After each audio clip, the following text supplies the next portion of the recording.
Chapter 22. Governor Forbes, 1909–1912. The trouble with this country today is that, under long domination by the protected interests, a partnership has grown up between them and the government, which the best men in the Republican Party could not break up if they would Woodrow Wilson. When Governor Forbes assumed the duties of Governor General of the Philippines, some 10 years after the ratification of the Treaty of Paris, whereby we bought the islands, he was the 9th supreme representative of American authority we had had there since the American occupation began. The following is the list. 1. Gen. Thomas M. Anderson, June 30, 1898, July 25, 1898. 2. Gen. Wesley Merritt, July 25, 1898. Hog. 29, 1898. 3. Gen. Elwell S. Otis Og. 29, 1898, May 5, 1904. Gen. Arthur MacArthur, May, 1900, July 4, 1901. 5. Hun. William H. Taft, July 4, 1901. Deck. 23, 1903. 6. Hun. Luke E. Wright. Deck. 23, 1903. Nov. 4, 1905. 7. Hun. Henry C. Ide. Nov. 4, 1905. Sept. 20, 1906. 8. Hun. James F. Smith. Sept. 20, 1906. May 7, 1909. 9. Hun. W. Cameron Forbes, May, 1909.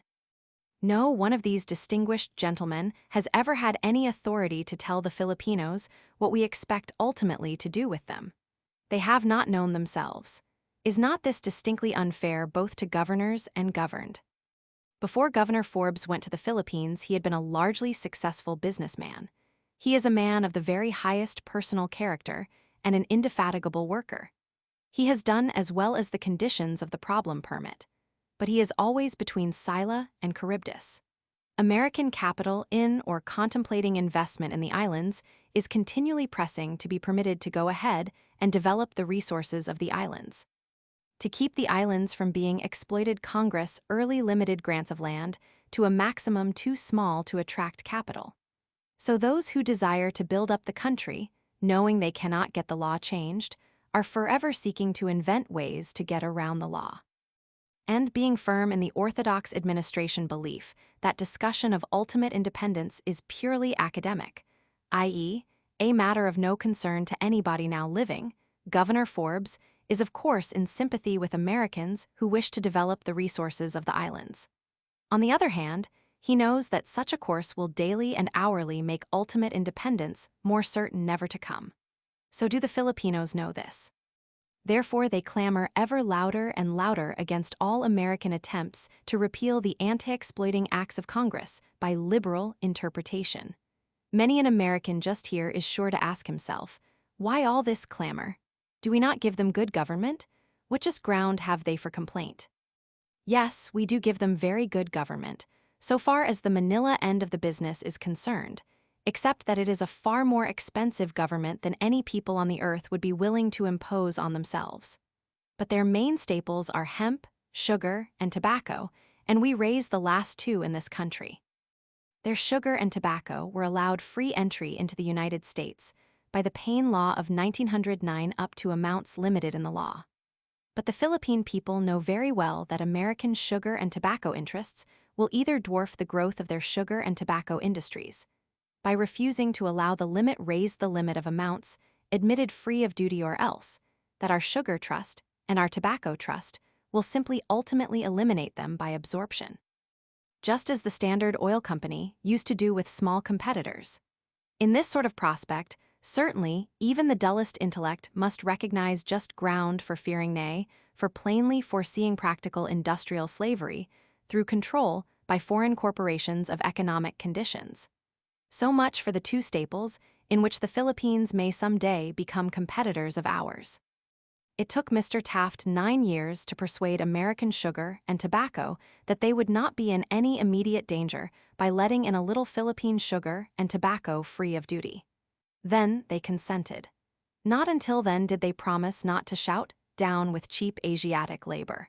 We will not consent to compete with it. Their mental reservation was, of course, and is, if the Philippine sugar and tobacco industries get too prosperous, we will either buy them, or cripple them by defeating their next attempt to get legislation increasing the amounts of Philippine sugar and tobacco admitted into the United States free of duty. And the Filipinos know that this is the fate that awaits 2 out of the 3 main sources of the wealth of their country. Their third source of wealth, their main staple, is the world-famous Manila hemp. This represents more than half the value of their total annual exports. And as to it, practical industrial slavery through control by foreign corporations of economic conditions is today not a fear, but a fact. The International Harvester Company has its agents at Manila. The said company, or allied interests, or both, are large importers of Manila hemp. The reports of all the governors general of the Philippines who have preceded Governor Forbes tell, year after year, of the millions handed over to American hemp importers through the hemp joker of the Act of Congress of 1902, hereinafter explained in the chapter on congressional legislation, Chapter 26. Why did these complaints made with annual regularity up to Governor Forbes' accession cease thereafter? You will find these complaints of his predecessors transcribed in the chapter mentioned, because if I had restated them, you might suspect exaggeration. The rake-off of the American importers of Manila hemp for 1910 was nearly $750,000, as fully explained in Chapter 26. Governor Forbes will be in this country when this book is issued. I think he owes it to the American people to explain why he does not continue the efforts of his predecessors to halt the depredations of the hemp trust. Why does he content himself in his last annual report with a mild allusion to the fact that the condition of the hemp industry is not satisfactory? I have said that Governor Forbes is a man of high character, and take pleasure in repeating that statement in this connection. The truth is we are running a political kindergarten for adults in the Philippines, and those responsible for the original blunder of taking them, and all their political heirs and assigns since, have sought to evade admitting and setting to work to rectify the blunder. Unmasked, this is what the policy of benevolent assimilation now is. They allege an end, and so justify all the ways and means. Benevolent assimilation needs the support of the International Harvester Company and of all other big business interested directly or indirectly in Manila hemp. The end justifies the means. Hence the silence. Philippine gubernatorial reticence is always most reticent about that particular subject on which at the time the American people are most peculiarly entitled to information. As long as public order was the most pressing question, Philippine gubernatorial reticence selected that branch of our colonial problem either for a special silence or for superlatively casual allusion, as we have already seen. So now with the economic distresses. Frankness would obviously furnish too much good argument for winding up this Oriental receivership of ours.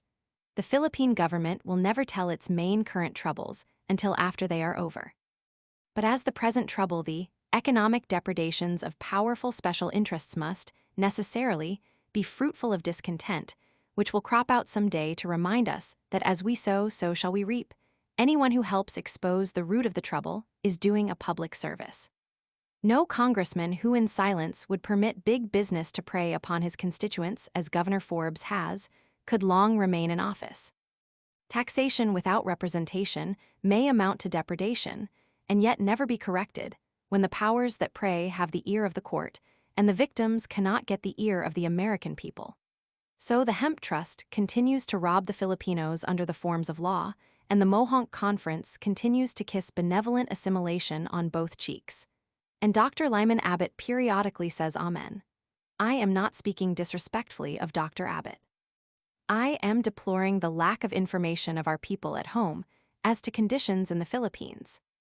It is a relief to turn from such matters to some of the real substantial good we have done out there, to which Governor Forbes has heretofore publicly pointed with just pride. In an article in the Atlantic Monthly for February 1909, Governor Forbes, then Vice Governor, said, among other things, "We have completed the separation of church and state, buying out from the religious orders their large agricultural properties, which are now administered by the government for the benefit of the tenants. This statement I cannot too cordially endorse. It would be grossly unfair not to accord full measure of acclaim to Governor Taft for the way he worked out the problem of the friar lands. He has been attacked in some quarters in this regard, and most unjustly. Not being a Catholic, and all my people being Protestants, I have no fear of being suspected of special pleading in the matter. The working out of the friar land problem by Governor Taft in the Philippines was a splendid piece of constructive statesmanship. He was at his greatest and best in that very transaction. The Treaty of Paris had guaranteed that all vested rights should be respected, including those of ecclesiastical bodies. The friars had long owned the lands in question. There can be no particle of doubt on this point. The tenants on the land had all long ago attuned to them, father and son, from time out of mind, paying rent regularly. But by claiming jurisdiction over their tenants' souls also, and getting that jurisdiction effectively recognized, the thrifty friars used to raise the rent regularly, quieting incipient protest with threats of eternal punishment or protracted stay in purgatory. The advent of our government let loose a revolt against the authority of the friars generally, and their spiritual hold once loosened, this led the tenants to dispute the land titles of their spiritual shepherds, who were also their temporal landlords. Of course, the titles had all been long recorded and looked after by the best legal talent the country afforded. As long as you control the future of your tenant's soul, you can make him pay his last kopeck for rent. But as soon as that control is lost, the man on whom the governing of the country thereafter devolves has a certain prospect of a great agrarian revolution on his hands, having in it many elements of substantial righteousness. Governor Taft's capacious mind, prompted by his strongest instinct, love of justice, conceived the idea of having the Philippine government raise the money to buy the friar lands, by issuing bonds, and then buying the friars out and reselling the land to the tenants on long time. On the installment plan, the installments to be so graduated as to be equal to a moderate rental. Each tenant stayed right where he had been all the time, in possession of the tract he had always tilled, he and his father before him. To arrange all this, it took an act of Congress authorizing the bond issue and a visit to Rome to arrange the bargain with the Pope. Some say His Holiness drove a hard bargain with Governor Taft, or to put it another way, that Governor Taft paid the church people too much for the land. He did not.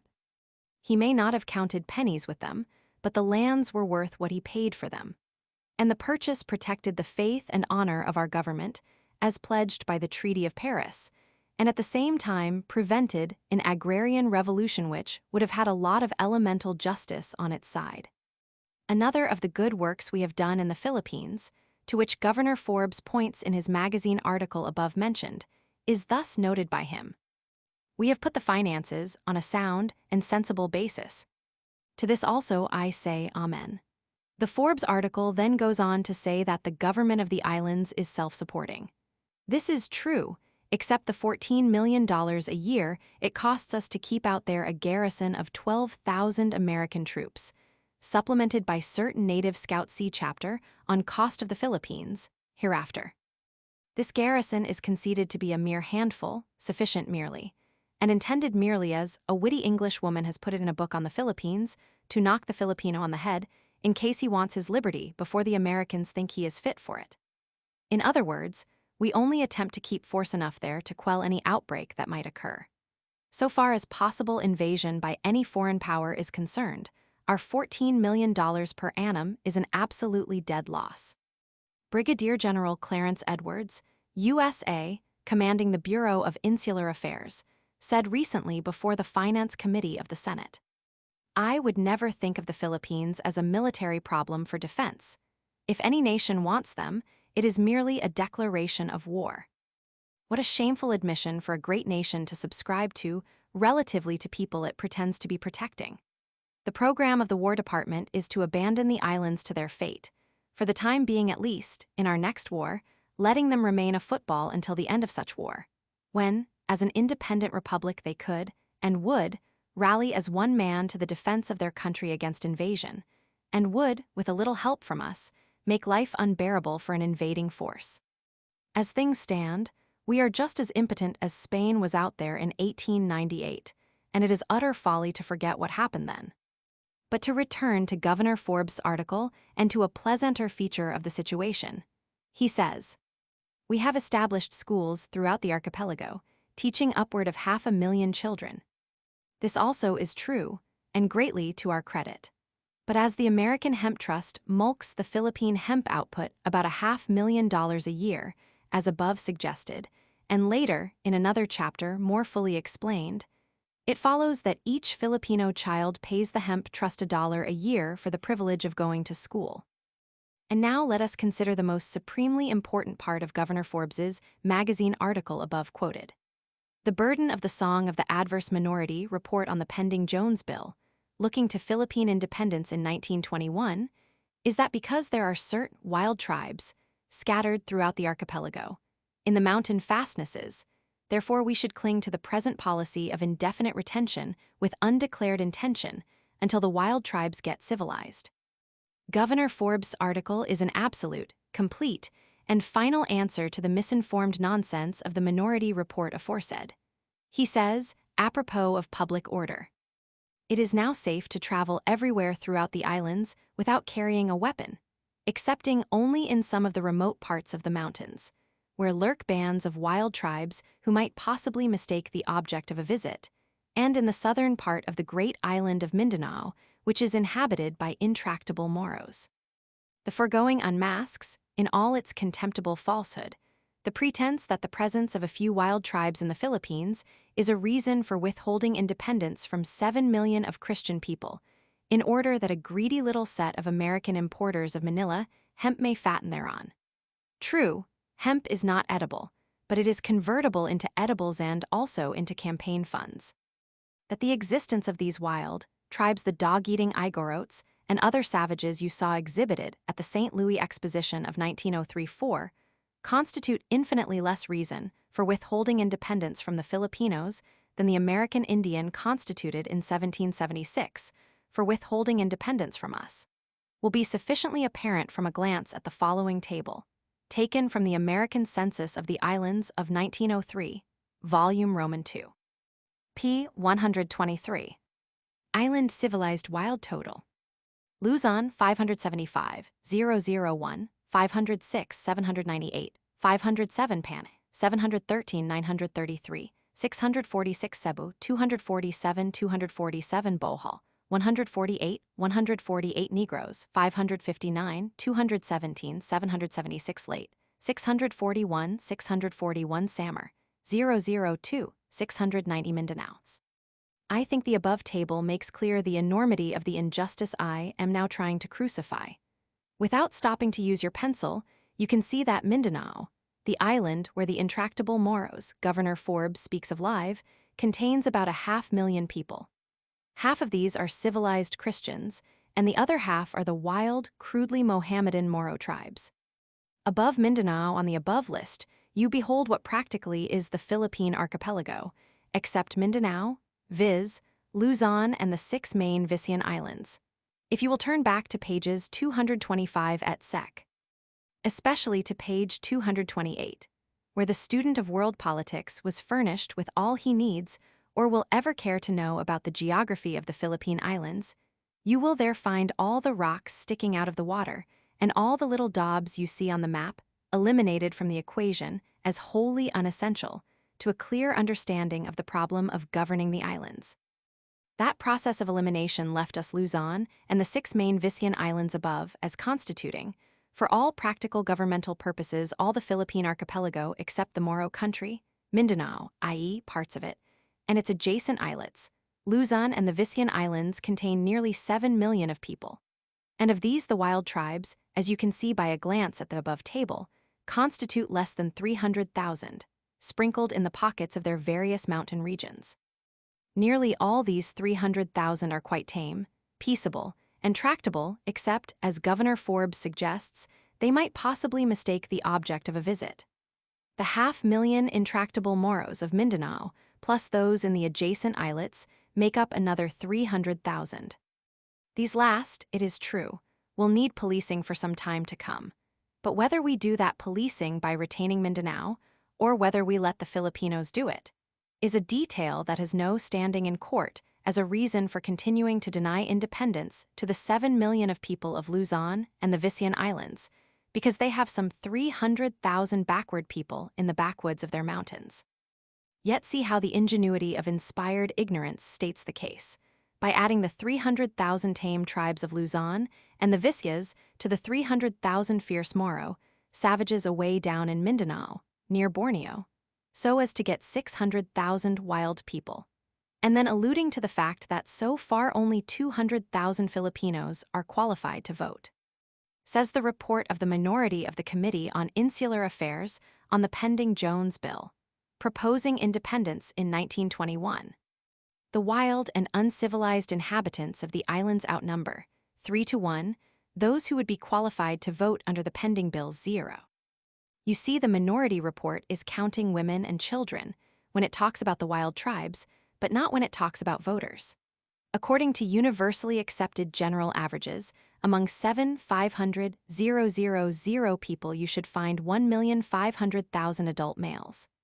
No one doubts that of these, by 1921, 500,000 will have become qualified voters. No one can deny that any such country having 500,000 qualified voters, the bulk of whom are good farmers, and the cream of whom are high-minded, educated gentlemen, and all of whom are intensely patriotic, will be in good shape for promotion to independence. What wearies me about this whole matter is that the minority report above mentioned is permitted to get off such rot, and the New York Times, the Army and Navy Journal, and others to applaud it, while the administration sits by, silent, and reaps the benefit of such stale, though not intentional, falsehoods without attempting to correct them, so that our people may get at the real merits of the question. You see, this silence inures to the benefit of the interests that have cornered the Manila hemp industry. In the campaign of 1912, for the Republican nomination for the presidency, there was much mutual recrimination between Colonel Roosevelt and Mr. Taft about which of them had been kindest to the International Harvester Company. It seems to me it is up to Governor Forbes, who in the Philippines has served under the present president and his predecessor also, to explain why he has abandoned the fight, so long waged by previous governors general, to get what former Governor General James F. Smith calls the joker of the Act of Congress of 1902 concerning the Philippines, wiped from the statute books of this country. Chapter 23. Non-Christian, Worcester. The cry of remote distress is ever faintly heard. Gibbon's decline and fall of the Roman Empire. In the year 1911, the editor of one of the great metropolitan papers told me that President Taft told him that the Honorable Dean C. Worcester, the Secretary of the Interior of the Philippine government, was the most valuable man we have on the Philippine Commission. Certainly, reproduction of such an endorsement from so exalted a source shows a wish to be fair, in one who considers Professor Worcester the direst calamity that has befallen the Filipinos since the American occupation, neither war, pestilence, famine, reconcentration, nor terror-fraught poverty excepted. During all my stay in the Philippines, I never did have any official relations of any sort with the professor, and only met him casually once, in 1901. The personal impression left from the meeting was distinctly that of an overbearing bully of the beggar on horseback type. Conscious of liability to error, and preferring that the reader should judge for himself, I give the main circumstances upon which this impression is based. Soon after the Central Insular Government was set up, in 1901, Judge Taft and certain other members of the Philippine Commission, the professor among the number, came into my judicial district to organize provincial governments. Their coming to each town where they stopped was telegraphed in advance, and before they reached the town where I then was holding court, each one of the American colony of the town was designated by common consent to look after a fraction of the Taft party during their stay. The professor fell to my lot. I always was unlucky. However, their stay was only a few hours. While they were there, I had occasion to observe that the professor spoke Spanish quite well, and so remarked to him. The well-bred reply was, "You'll find that I know a great many things you might not think I knew." Whether this was merely the insolence of office, cropping out in a previously obscure young man suddenly elevated to high station, or whether it was an evidence of the commissioner's idea of the relation of the executive department of a government to its judiciary, is a question. At all events, I think the incident gives an insight into the man not irrelevant to what is hereinafter submitted. I have met a number of other Americans since who had received impressions similar to my own, and the professor's whole subsequent course in the islands corroborates those impressions. I have never talked to any American in the Philippines who had a good word for him. Of course, power, like property, will always have friends, so that even Professor Worcester may have some friends among his fellow countrymen in those faraway islands.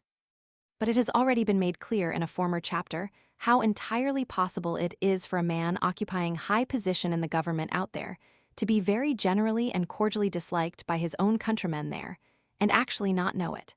Whether this is true of Professor Worcester or not, as a general proposition, it is quite possible. One thing is certain, namely, that he is very generally and very cordially detested by the Filipinos. That this detestation is perfectly natural under the circumstances and entirely justifiable, and that it is a cruel injustice to those people, as well as a monumental piece of folly, to keep the professor saddled upon them, it is now in order to show. In Chapter 6, Ante, we made the acquaintance of two young naval officers, Paymaster W.B. Wilcox and Naval Cadet L.R. Sargent, who, in the fall of 1898, while the fate of the Philippines hung in the balance at Paris, and peace still reigned in the islands between us and the Filipinos, made a trip through the interior of Luzon, covering some 600 miles, and afterwards furnished Admiral Dewey with a written report of their trip, which was later published as a Senate document. Professor Worcester's greatest value to President Taft, and also the thing out of which has grown, most unfortunately, what seems to be a very cordial mutual hatred between him and the Filipinos, is his activities in the matter of discovering, getting acquainted with, classifying, tabulating, enumerating, and otherwise preparing for salvation, the various non-Christian tribes. These tribes have already been briefly dealt with in Chapter 21. Ante, apropos of that part of the Great Peace Certificate of 1907, which related to the Moros and other non-Christian tribes, uncivilized tribes, which, being as distinct from the great mass of the Filipino people as islets from the sea, had had no more to do with the insurrection against us than the Pawnees, Apache, and Sioux Indians had to do with our Civil War of 1861-5. They were also dealt with, somewhat, in the chapter preceding this. Long before Professor Worcester was permanently inflicted upon the Filipino people, one of the young naval officers above mentioned, Mr. Sargent, published an article in the Outlook for September 2, 1899, based on this trip through the interior of Luzon, made by authority of Admiral Dewey the year before. In the course of his article, Mr. Sargent says, "Some years ago, at an exposition held at Barcelona, Spain, a man and woman were exhibited as representative types of the inhabitants of Luzon. The man wore a loin cloth and the woman a scanty skirt. It was evident that they belonged to the lowest plane of savagery." He adds, "I think no deeper wound was ever inflicted upon the pride of the real Filipino people than that caused by this exhibition, the knowledge of which seems to have spread throughout the island. The man and woman, while actually natives of Luzon, were captives of a wild tribe of Igorots of the hills. Professor Worcester was originally a professor of zoology, or something of that sort, in a Western university. In the early 90s, he had made a trip to the Philippines, confining himself then mostly to creeping things and quadrupeds, lizards, alligators, pythons, unusual wild beasts, and other forms of animal life of the kind, much coveted as specimens by museums and universities.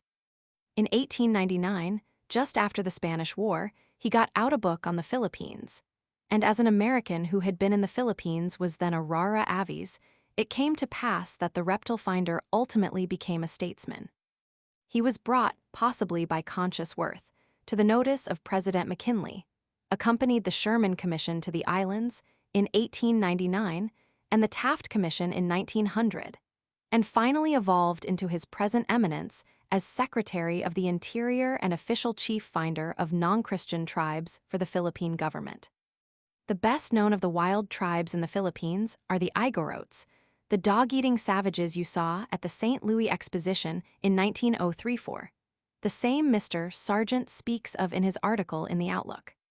Of course, it was not a desire to misrepresent the situation, but only the enthusiasm of a zoologist, anthropologically inclined, and accustomed to carry a kodak, which started the professor to photographing the dog-eating Igorots and specimens of other non-Christian tribes soon after the Taft Commission reached the Philippines.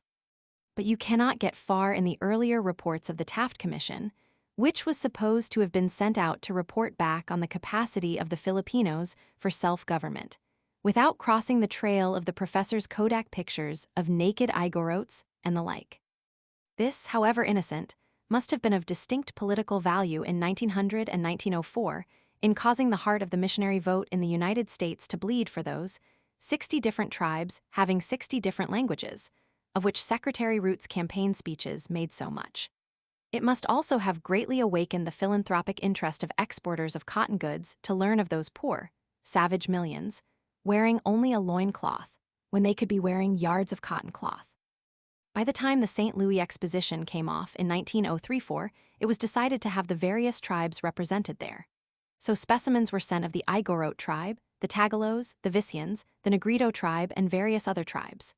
The Tagalos, the Visayans, etc., being ordinary Filipinos, did not prove money makers, but it was great sport to watch the Igorots preparing their morning dog, so it was the non-Christian tribes that paid. It was they that were most advertised. It was the recollection of them that lingered longest with the visitor to the exposition, and there was always in his mind thereafter an association of ideas between the Igorots and Filipino capacity for self-government generally. Many representative Filipinos visited the St. Louis Exposition, saw all this, and came home and told about it.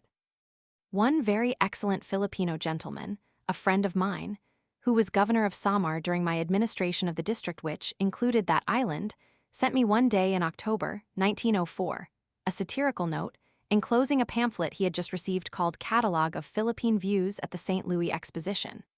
He knew I would understand, so he said in the note that the pamphlet was sent in order that you may learn something of certain tribes still extant in this country. Concerning all this, I can say of my own knowledge exactly what Naval Cadet Sergeant said concerning the lesser, like indignity of the one Igorot couple exhibited at Barcelona, while the Filipinos were asking representation in the Spanish Cortes, viz. I think no deeper wound was ever inflicted upon the pride of the real Filipino people than that caused by this exhibition, the knowledge of which seems to have spread throughout the islands. You see, our census of 1903 gave the population of the Philippines at about 7,600,000, of which 7 million are put down as civilized Christians. And of the remaining 600,000, about half are the savage or semi-civilized, crudely Mohammedan Moros in Mindanao and the adjacent islets down near Borneo. The other 300,000 or so uncivilized people scattered throughout the rest of the archipelago, the non-Christian tribes, which dwell in the mountain fastnesses remote from the madding crowd, cut little more figure, if any, in the general political equation than the American Indian does with us today. Take for instance the province of Nueva Vizcaya in the heart of north-central Luzon. That was one of the provinces of the first judicial district I presided over in the islands. I think Nueva Vizcaya is Professor Worcester's, Bragg, province, in the matter of non-Christian anthropological specimens, both regarding their number and their variety. Yet while I was there, though we knew those people were up in the hills, and that there were a good many of them, the civilized people all told us that the hill tribes never bothered them. And on their advice, I have ridden in safety, unarmed, at night, accompanied only by the court stenographer, over the main high road running through the central plateau that constitutes the bulk of Nueva Vizcaya province, said plateau being surrounded by a great amphitheater of hills, the habitat of the Worcester pets. The non-Christian tribes in the Philippines have been more widely advertised in America than anything else connected with the islands. That advertisement has done more harm to the cause of Philippine independence by depreciating American conceptions concerning Filipino capacity for self-government than anything that could be devised even by the cruel ingenuity of studied mendacity. And Professor Worcester is the P.T. Barnum of the non-Christian tribe, industry. The Filipinos, though unacquainted with the career of the famous menagerie proprietor last named, and his famous remark, "The American people love to be humbugged," understand the malign and far-reaching influence upon their future destiny of the work of Professor Worcester, and his services to the present Philippine policy of indefinite retention with undeclared intention, through humbugging the American people into the belief that the islands must be retained until the 300,000 or so Negritos, Igorotes, and other primitive wild peoples sprinkled throughout the archipelago are reconstructed. Is it any wonder that the Filipinos do not love the professor? To keep him saddled upon them as one of their rulers is as tactful as it would be to send Senator Tillman on a diplomatic mission to Liberia or Haiti. Not long ago, the famous magazine publisher Mr. S.S. McClure, who, I think, is trying to make his life one of large and genuine usefulness for good, said to me that if we gave the Filipinos self-government, we would shortly have another Haiti or Santo Domingo on our hands. He must have seen some of Professor Worcester's pictures of Igorotes and Negritos scattered through public documents related to the question of Filipino capacity for self-government. Mr. McClure has never, I believe, been in the islands, and the cruelly unjust impression he had innocently received was precisely the impression systematically developed all these years through the Worcester Kodak. In February 1911, there appeared an article in the Sunset magazine for that month entitled "The Philippines as I Saw Them." The contributor of the article is no less a personage than the Honorable James F. Smith, former Governor-General of the islands. At the top of the article, one reads the legend, illustrated by photographs through the courtesy of the Bureau of Insular Affairs. If you read this legend understandingly, you can, in so doing, hear the click of the Worcester Kodak. General Smith's article is smeared all over with such pictures. One is merrily entitled, 18 Igorot Fledglings Hatched by the American Bird of Freedom. Another is entitled, Sabano Man and Woman, Mindanao. Another is a picture of an Ifugao home in the province of Nueva Vizcaya, hereinabove mentioned. Ifugao is the name of one of the wild tribes, one of the results of Professor Worcester's anthropological excavations of the last few years. In front of the Ifugao home stands the master of the house, clothed in a breechclout. Next in the menagerie in the article under consideration you find a group of Ifugao children, then a Bagobo of Mindanao, then some other specimen with a curious name, in which there is a woman naked from the waist up and a man in a loincloth. Then follows a picture of a Tingyan girl from Abra province. And to cap the climax, among the last of these pictures you find a Filipino couple pounding rice. The rice pounders are ordinary Filipinos. The woman is decently dressed. The man is clothed only from the waist down, having divested himself of his upper garment, as is customary in order to work at hard labor more comfortably in hot weather. I do not so much blame General Smith for this libelous panorama of pictures, scattered though they are through an article by him on The Philippines as I Saw Them. He probably illustrated his article with what the Bureau of Insular Affairs sent him, without giving much thought to the matter. But the Bureau of Insular Affairs appears to neglect no occasion to parade the Philippine archipelago's sprinkling of non-Christian tribes before the American public, fully knowing that the hopes of the Filipinos for independence must depend upon impressions received by the American people concerning the degree of civilization they have reached. For all these wanton indignities offered their pride and self-respect, the Filipinos well know they are primarily indebted to Professor Worcester and his non-Christian tribe bureau. The feud between the professor and the Filipino people, the bad blood, has been growing so long that the incident hereinafter related justifies its being called a feud has been peculiarly embittered by the missionary aspect of the non-Christian industry. The great body of the Filipino people, the whole 6 or 7 millions of them, are Catholics, most of them devout Catholics. Presumably, their desire for salvation by the method handed down by their forefathers would not be affected by a change from American political supervision to independence. Yet the darkest thing ahead of Philippine independence prospects is the Protestant missionary vote in the United States. Bishop Brent, Episcopal Bishop of the Philippines, one of the noblest and most saintly characters that ever lived, has devoted his life apparently to missionary work in the Philippines, having twice declined a nomination as Bishop of Washington, D.C. The only field of endeavor open to Bishop Brent and his devoted little band of coworkers is the non-Christian tribes.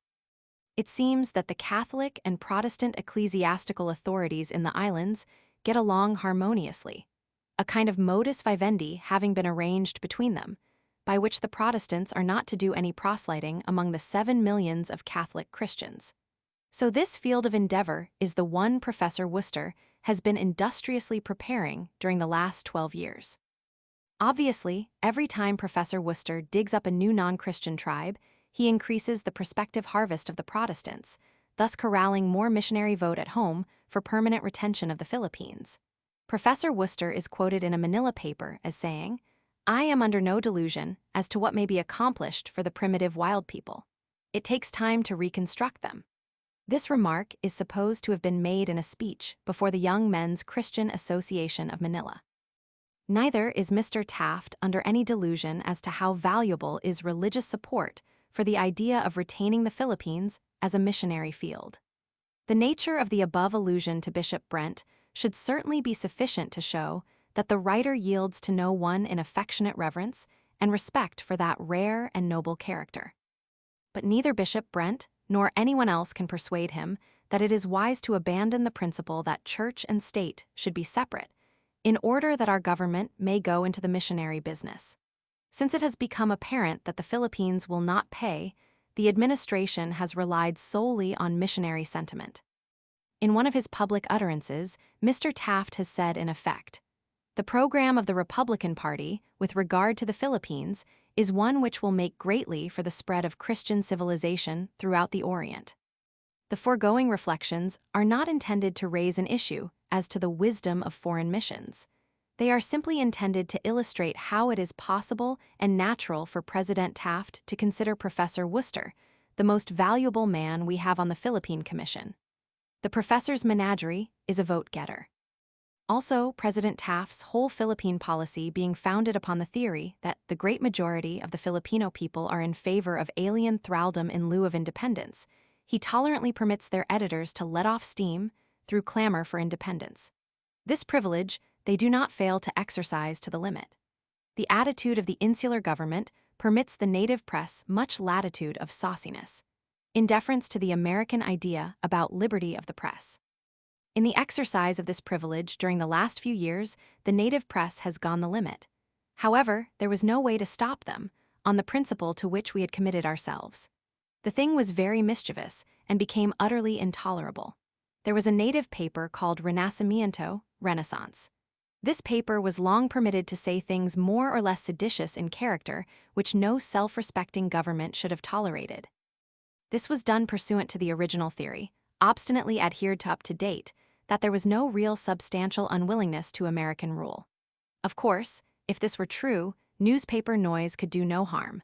Therefore it was permitted to continue.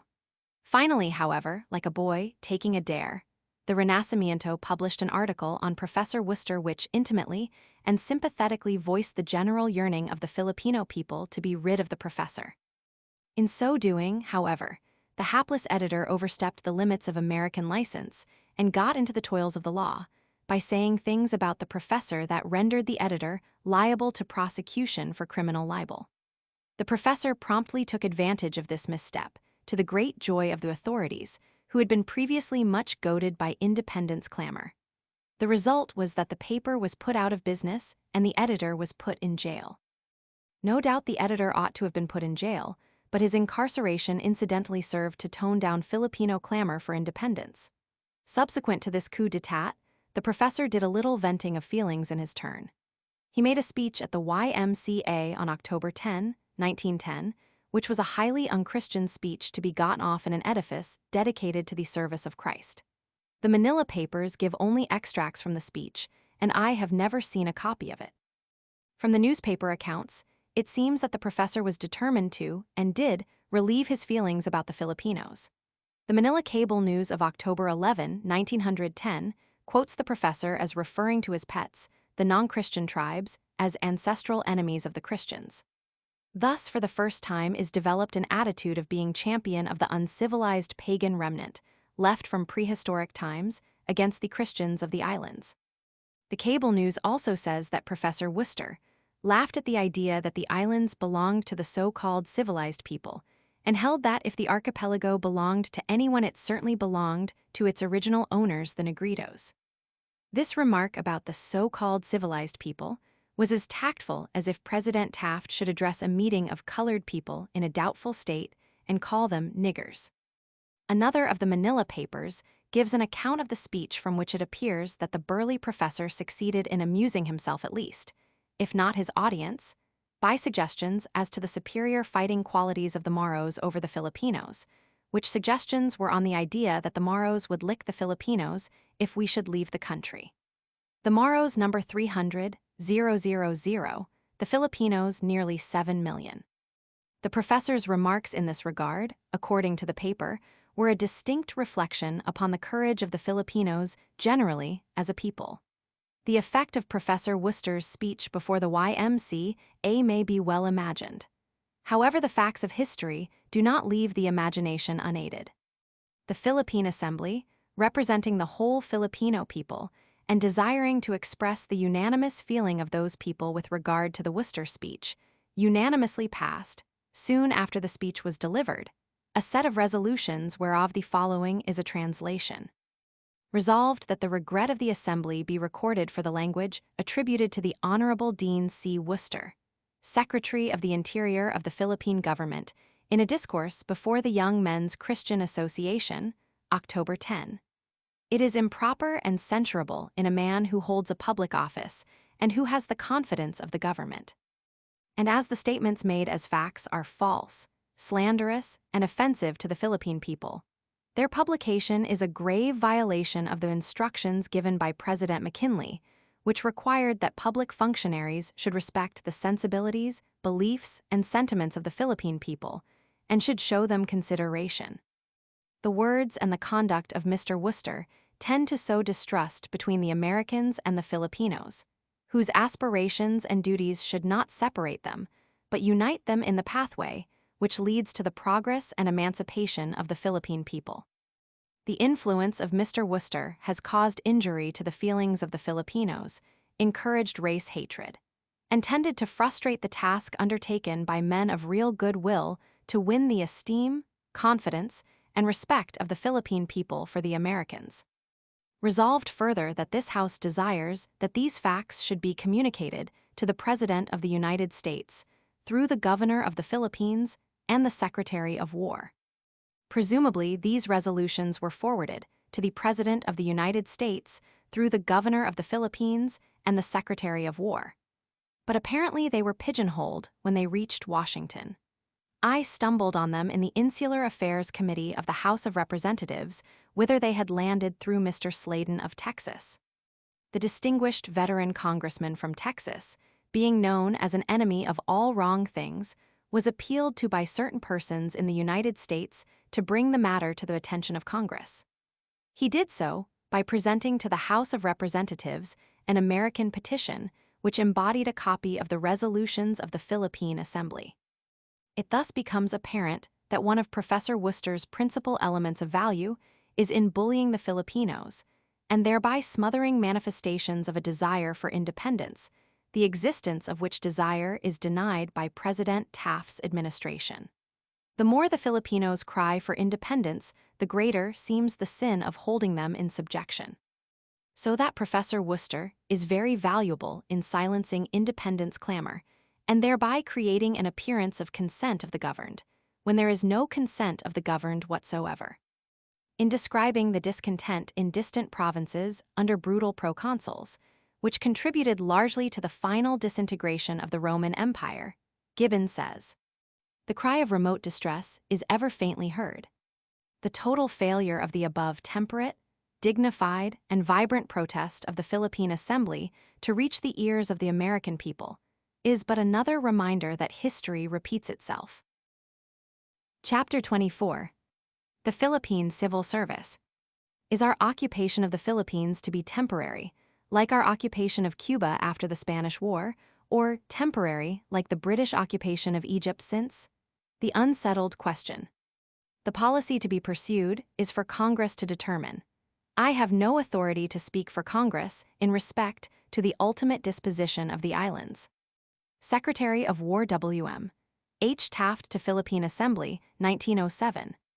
The Act of Congress of July 1, 1902, known as the Philippine Government Act, is entitled "An Act Temporarily to Provide a Government for the Philippine Islands." The young American who goes out to the Philippines to take a position with the insular government there has usually read his share of Kipling, and his imagination likes to analogize his prospective employment to the British Indian Civil Service. The latter, however, offers a career. But what does the former offer? Take the prospects of the rank and file, as set forth by Mr. J.R. Arnold of the Executive Bureau of the Philippine government, in an article published in the North American Review for February, 1912. Suppose a young man goes out to the Philippines at a salary of $1,200. Mr. Arnold discusses fully and frankly the cost of living in the islands and how much higher board, lodging, etc. are out there than in the United States. He states that board and lodging will cost $15 to $20 a month more than here.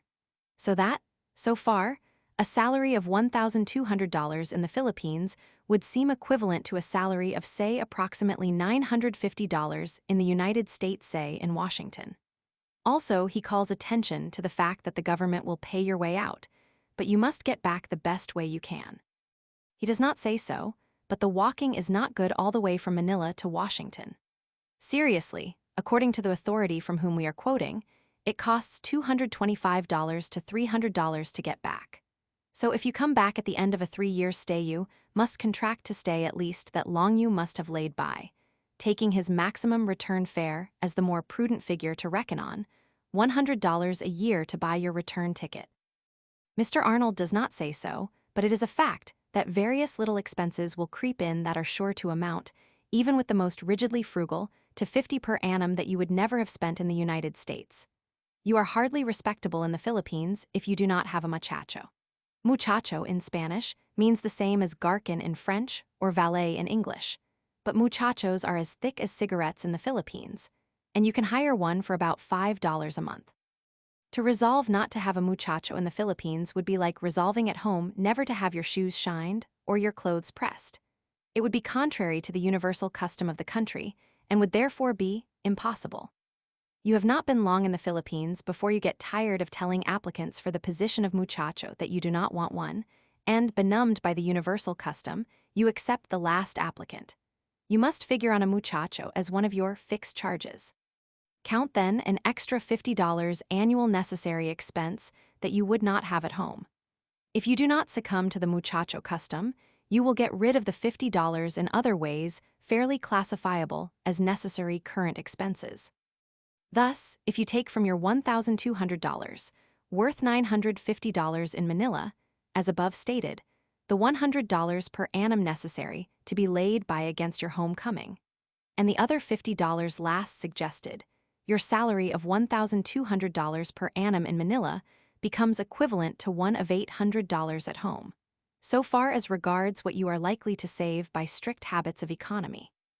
In other words, to figure how you are going to come out in the long run, if you go out as a $1,200 man, while your social position will be precisely that of a man commanding the same salary in a government position in Washington, you must knock off a third of the $1,200.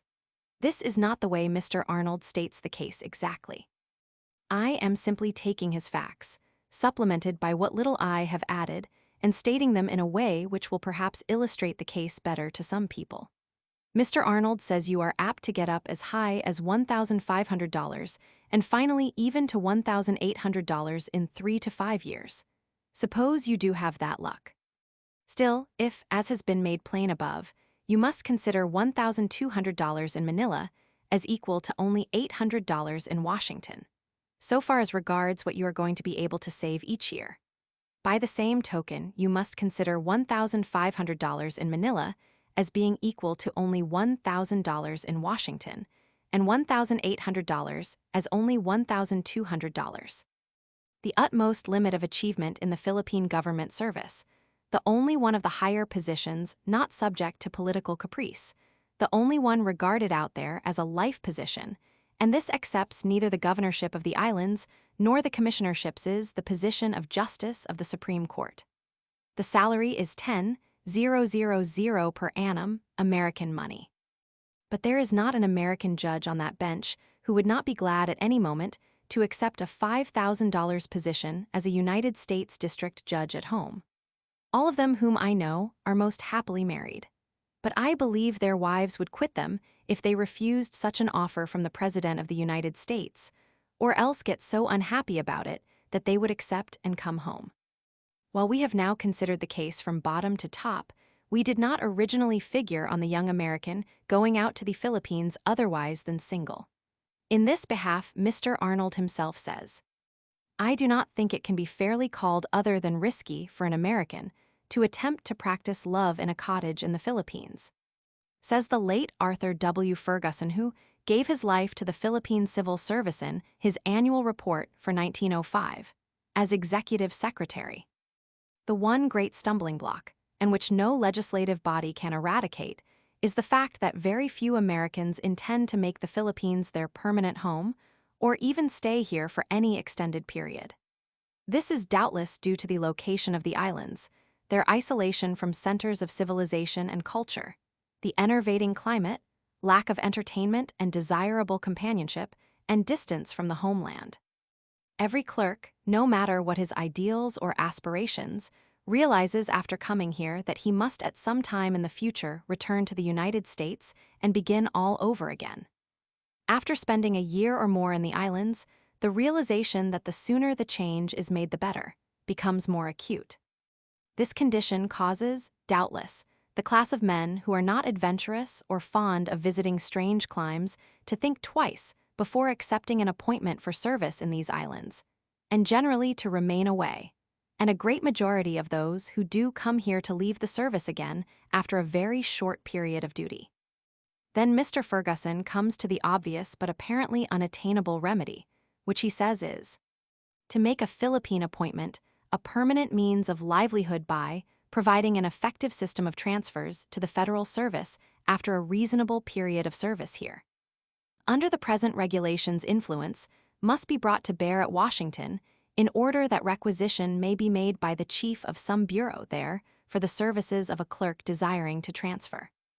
You see, if a Washington bureau, say the Coast and Geodetic Survey, or the Geological Survey, sends a man out to the islands, he is never for a moment separated from the federal civil service or the federal government's payroll. The same is true of civilian employees of the Army. But the man in the insular service, when he wants to get back home, is little better off than if he were in the employ of the Cuban government, or the British Indian government, or that of the Dutch East Indies. Mr. Ferguson also says, "It is believed to be useless to try to influence men to come out here unless there is something permanent offered to them at the expiration of a reasonable term of service. The average European is content to live and die east of Suez. The average American is not. I am firmly convinced that a permanent service under present conditions is entirely out of the question. How can you have a permanent service unless you have a definite declared policy? Why not declare the purpose of our government with regard to the islands?" In his annual report for 1906, Mr. Ferguson says, "Our relations to the islands are such that the education and specialization of a distinct body of high-class men, purposely for this service, as is done in England for the Indian service, will probably be always a practical impossibility." He then goes on to reiterate his annual plea for a law providing for transfer as a matter of right, not of influence, from the Philippine Civil Service to the Federal Civil Service in the United States, and tells of a very capable official of his bureau who got a chance during the year just closed to transfer from the Philippines to a $1,400 government position in the United States, and was glad to get it.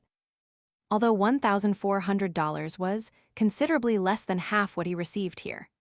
Mr. Ferguson quickly gives the key to all this in what he calls the haunting fear of having to return to the States in debilitated health and out of touch with existent conditions, only to face the necessity of seeking a new position. He adds that this is not a mere theory is proven by the number of Army, civilian, employees who contentedly remain year after year. In 1907, Mr. Ferguson reports on the same subject, matters do not seem to be improving, and that the director of the Insular Civil Service informs him that, during the fiscal year, there were 500 voluntary separations from the service by Americans, of whom 100 were college graduates. He adds, when the expense of getting and bringing out new men, and of training them to their new work is considered, the wastefulness of the present system is evident. You do not find any quotations from any of the Ferguson disclosures in Mr. Arnold's North American Review article. He would probably have lost his job if he had quoted them. Yet the evils pointed out by Mr. Ferguson come from one permanent source: the uncertainty of the future of every American out there, due to the failure of Congress to declare the purpose of the government. On January 30, 1908, Arthur W. Ferguson died in the service of the Philippine government. No general law putting that service on the basis he pleaded for to the day of his death has ever yet been passed.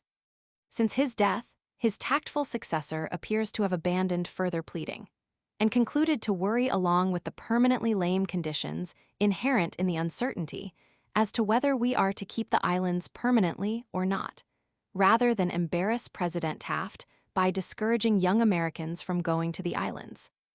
The report of the Governor General of the Philippines for 1907, Governor Smith, says, "American officials and employees have rarely made up their minds to cast their fortunes definitely with the Philippines or to make governmental service in the tropics a career. Many of those who in the beginning were so minded, due to ill health or the longing to return to friends or relatives, changed front and preferred to return to the homeland, there to enjoy life at half the salary in the environment to which they were accustomed. That which operates probably more than anything else to induce good men drawing good salaries to abandon the service is the knowledge that they have nothing to look forward to when broken health or old age shall have rendered them valueless to the government. If Congress should ever care to do anything to improve the Philippine civil service and the status of Americans entering the same, certainly the one supremely obvious thing to do is to make transfer back to the civil service in the United States after a term of duty in the islands a matter of right." Chapter 25. Cost of the Philippines. If 'twere well to do right, 'twere better still if 'twere more profitable. Cynic Maxims. General Otis's annual report for 1899, dated August 31st, gives the number of Americans killed in battle in the Philippines, from the beginning of the American occupation to that date, as 380. This includes those wounded who afterwards died of such wounds. His report for 1900, covering the period from his 1899 report to May 5, 1900, gives the number of Americans killed in battle from August 31, 1899, to May 1, 1900, as 258. General MacArthur succeeded General Otis in command of the American forces in the Philippines on May 5, 1900. General MacArthur's annual report for 1901 gives the number of Americans killed in battle between May 5, 1900, and June 30, 1901, as 245. Thus, the total number of Americans killed in battle up to the time the civil government was set up in 1901 was 883. The military reports do not always give the insurgents killed during the periods they cover. But on June 4, 1900, as we saw in a previous chapter, General MacArthur reported the number of Filipinos killed up to that time, so far as our records showed, to be something over 10,000. General MacArthur's report, above quoted, giving our killed for the period it covers, May 5, 1900 to June 30, 1901, at 245, gives the insurgent killed for the same period as 3,854. If we add this 3,854 to the 10,000 killed up to about where May merged into June in 1900, we have 13,854 Filipinos killed up to the time Judge Taft was inaugurated as governor, in 1901. There was no record, of course, obtainable or attempted by the 8th Army Corps, of Filipinos who were wounded and not captured and who subsequently died. It is quite safe to assume that such fatalities must have swelled the enemy's list up to the time of the setting up of the civil government far above 16,000 killed. Thus, as has heretofore been stated, the ratio of the enemy's loss to our loss was, literally, at least 16 to 1, up to the time the civil government was set up. General MacArthur's report for 1900 would seem to bear out the above ratio. He there gives the number of our killed from November 1, 1899 to September 1, 1900, including the wounded who afterwards died of such wounds, at 268, and the Filipinos killed, as far as of record, 3227.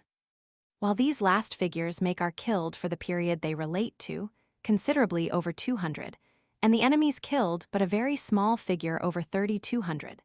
Still, making allowances for the enemies wounded that died afterwards, of which of course we have no record, the 16-to-1 ratio would seem to give a fairly accurate probable estimate of the relative loss of life.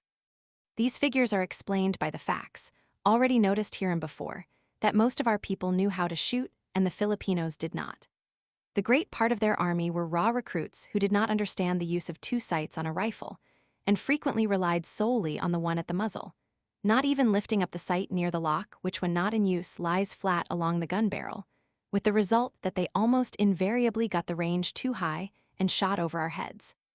Because the military reports overlap each other in many instances, it is not possible to state accurately how many men the 8th Army Corps lost by disease, but our loss chargeable to this account was not far from our fatalities on the battlefield. It is not possible to even approximate the enemy's loss other than on the battlefield. The United States Coast and Geodetic Survey Philippine Atlas gives the table estimating the population of the various provinces of the Philippine archipelago prior to the American occupation. This estimate gives the population of Batangas province at 312,192. The American census of the Philippines of 1903 gives the population of Batangas province at 257,715. This would present a difference in the population of Batangas prior to 1898 and its population after the war of 54,477. The provincial secretary of Batangas province made a report to Governor Taft on December 18, 1901 on the condition of the province generally. This report, as it appears in the Senate document, is a translation from the Spanish. The portion which relates to the reduction of the population of Batangas province reads as follows.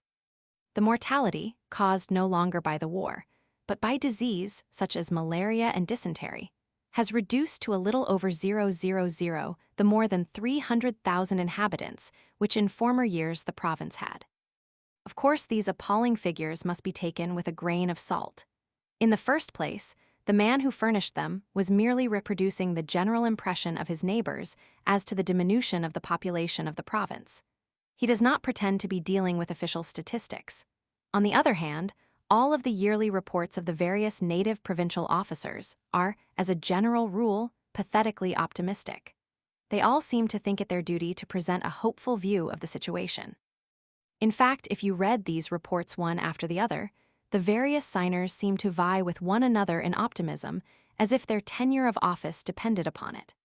So that, balancing probabilities, it would seem unlikely that the provincial secretary of Batangas would have stated more than what he at least believed to represent actual conditions and the results of the war. A comparison of the Atlas population, tables above mentioned with the census tables of 1903 shows no very startling difference in the population of any of the other provinces of the archipelago, before and after the war, except Batangas.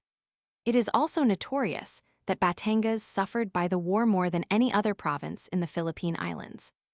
However, a glance at the table of population of the various provinces of the census of 1903 shows you 50 provinces, with a total of 7,635,426 people. While we will never know whether Batangas did or did not lose 100,000 as a result of the war and its consequences, still, if it did, the other 49 provinces above mentioned must have lost as many more. That is to say, must have lost another 100,000. So that while it is all a matter of surmise, with nothing more certain to go on than the foregoing, it would really seem by no means absurd to assume the Filipino loss of life, other than on the battlefield, caused by the war, and the famine, pestilence, and other disease consequent thereon, at not far from 200,000 people.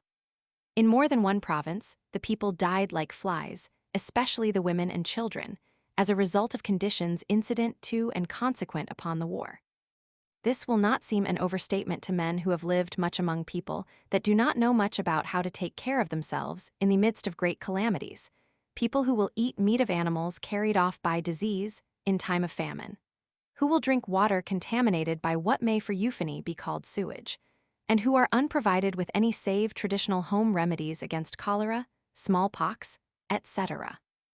As to the cost of the Philippines in money, it used to be said in the early days that we paid $20 million for a 200,000,000 insurrection. Just what the islands have cost us up to date in money, it is utterly impossible to figure out with any degree of certainty, except that a safe minimum may be arrived at.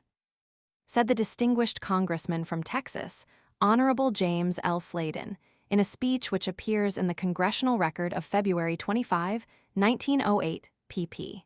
2532, et seq. On this point, and in reply to a resolution of the Senate the Secretary of War reported that the cost of the Army in the Philippines from June 30, 1898, to July 1, 1902, had been $169,853,512. To this, let us add $114,515,643, the admitted cost of the Army in the Philippines from May 1, 1902, to June 30, and we will have a grand total of $284,369,155. That does not take into account the additional cost of the Navy. Nor, be it noted, does it count the $20 million we paid Spain for the islands, which item is, however, included in another part of Mr. Sladen's speech. The only other estimate of what the islands have cost, made in the last few years, which seems to be specially worthy of consideration, is one which appeared in the New York Evening Post of March 6, 1907. This estimate was prepared by one of the best trained and most conservative newspaper men in the United States, Mr. Edward G. Lowry, then Washington correspondent of the Evening Post, and since 1911, its managing editor. The total which Mr. Lowry arrives at is $308,369,155, up to that time. There have been various absurd estimates made recklessly without knowledge, but Mr. Lowry's estimate is very carefully studied out and presented in detail in the newspaper referred to.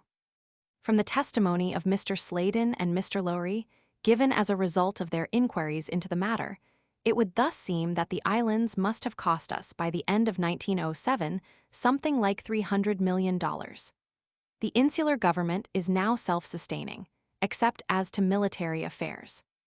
The cost per annum of the Philippine native scouts, of which there are 4,000, is paid out of the United States Treasury and amounts to $2 million per annum. The number of American troops in the islands for the last few years has been about 12,000. Those who are wedded to the present Philippine policy of indefinite retention with undeclared intention insist that our military expenses in the Philippines, in respect to the regular army out there, are not fairly chargeable as a part of the current expenses of the Philippine occupation. This argument must be admitted to have some force as far as the Navy is concerned, but as to the Army it is clearly without merit.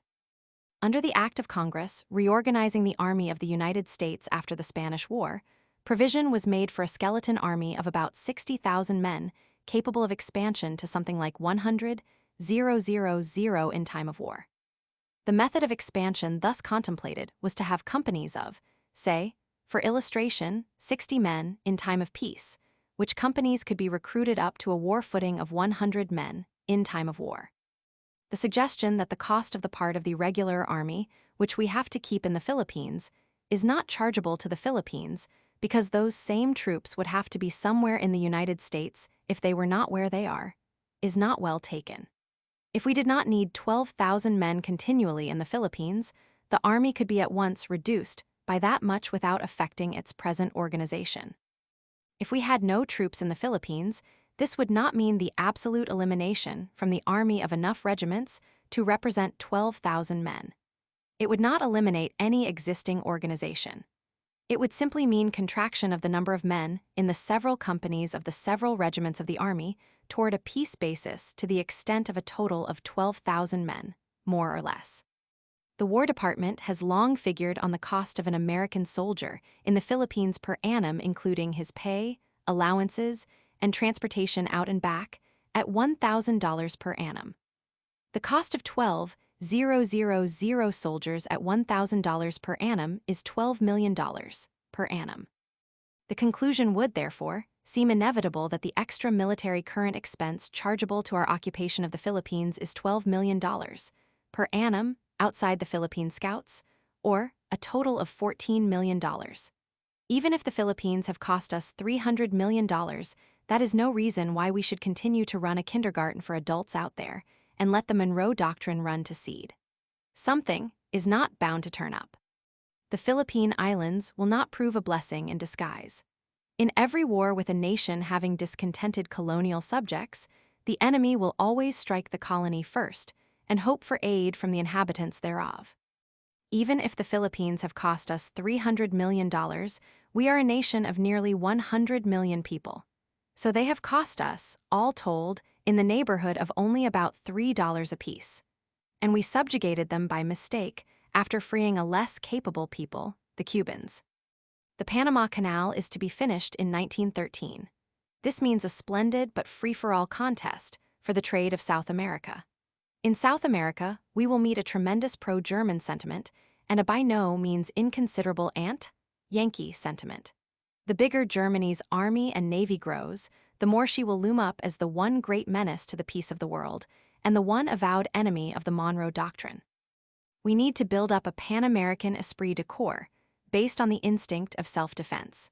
We must win the goodwill of South America, and we cannot do it so long as we insist, in another part of the world, upon the righteousness of the principle of one Christian people policing a weaker Christian people, ostensibly to keep them from having revolutions, and really in the hope of ultimate profit. To free the Filipinos should be the first step we take after the Panama Canal is completed toward getting ourselves footloose entirely, with a view of getting everything from the Canadian border to the Argentine wheat fields and beyond, solidly and sincerely for the Monroe Doctrine. In that direction lies our only sensible and reasonable hope, that the canal will get for us the trade and friendship of South America. With such tremendous issues at stake, what does it matter to the richest nation on earth what the Philippines cost? What does it matter, anyhow, how much it costs to do right? Chapter 26. Congressional Legislation. Taxation without representation is good cause for revolt. American Speech of 1776. As a colony of Spain, the Philippines enjoyed certain special privileges in the way of trade with the mother country. When at the beginning of our military occupation, in 1898, General Otis detailed an army officer to take charge of the customs house, he continued for the time being the Spanish tariff laws concerning imports and exports. On September 17, 1901, the Philippine Commission passed a Tariff Act fixing the duties on imports into the islands, and also continuing to a considerable extent the system of duties on Philippine exports inherited from the Spanish regime.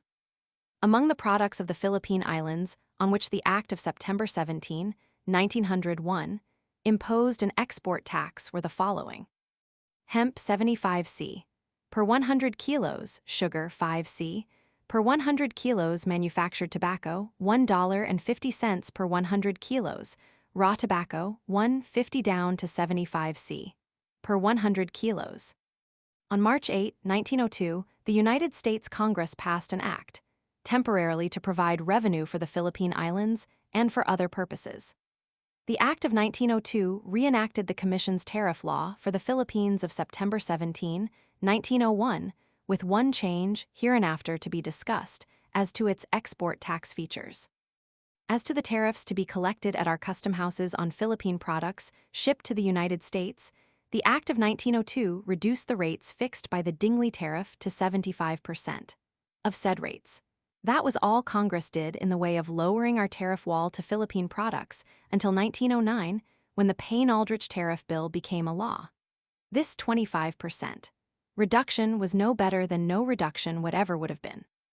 Governor Taft pleaded very earnestly with Congress, at the time of the passage of the Philippine Tariff Act of March 8, 1902, for a substantial reduction of the Dingley Tariff rate on sugar and tobacco, so as to give his constituents, his Filipinos, something in lieu of the markets they had had under Spain.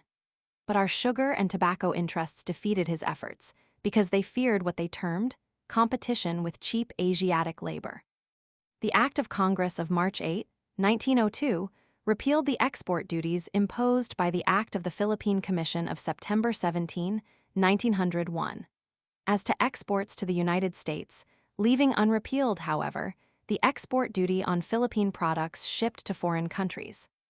Section 2 of said Act of 1902 provided, as to exports from the Philippines to the United States, that the rates of duty upon products of the Philippine archipelago coming into the United States should be less any duty or tax levied, collected, and paid thereon, under the Act of the Philippine Commission of September 17, 1901, aforesaid, upon the shipment thereof from the Philippine archipelago. This sounds liberal enough. It is, as far as it goes. But what those familiar with the hemp infamy of the Act of 1902 call the joker in it is as follows. All articles, the growth and product of the Philippine Islands, admitted into the ports of the United States free of duty under the provisions of this Act, and coming directly from said islands to the United States, for use and consumption therein, shall be hereafter exempt from any export duties imposed in the Philippine Islands. This also sounds liberal on first reading, but its object was, and its effect has been, to enable the American Hemp Trust to corner and control the Manila hemp industry. There is but one article of Philippine export which anyone in the United States is interested in, that was admitted into the United States free of duty under the Dingley Act. That article is hemp. The object of the law was to favor Americans interested in exporting hemp from Manila to the United States as against Europeans exporting it to England and other foreign countries. This does not look, on its face, either unpatriotic or unchristian. It is not unpatriotic or unchristian, ordinarily, to favor your own people as against their foreign competitors. The moral quality of such favoritism, however, must depend on who is to pay for it. Under the Act of 1902, the Manila authorities have always collected an export tax on hemp coming to the United States, just as they do on hemp going from Manila to foreign countries, exactly as if the law abolishing the export tax on hemp coming to the United States had never been passed.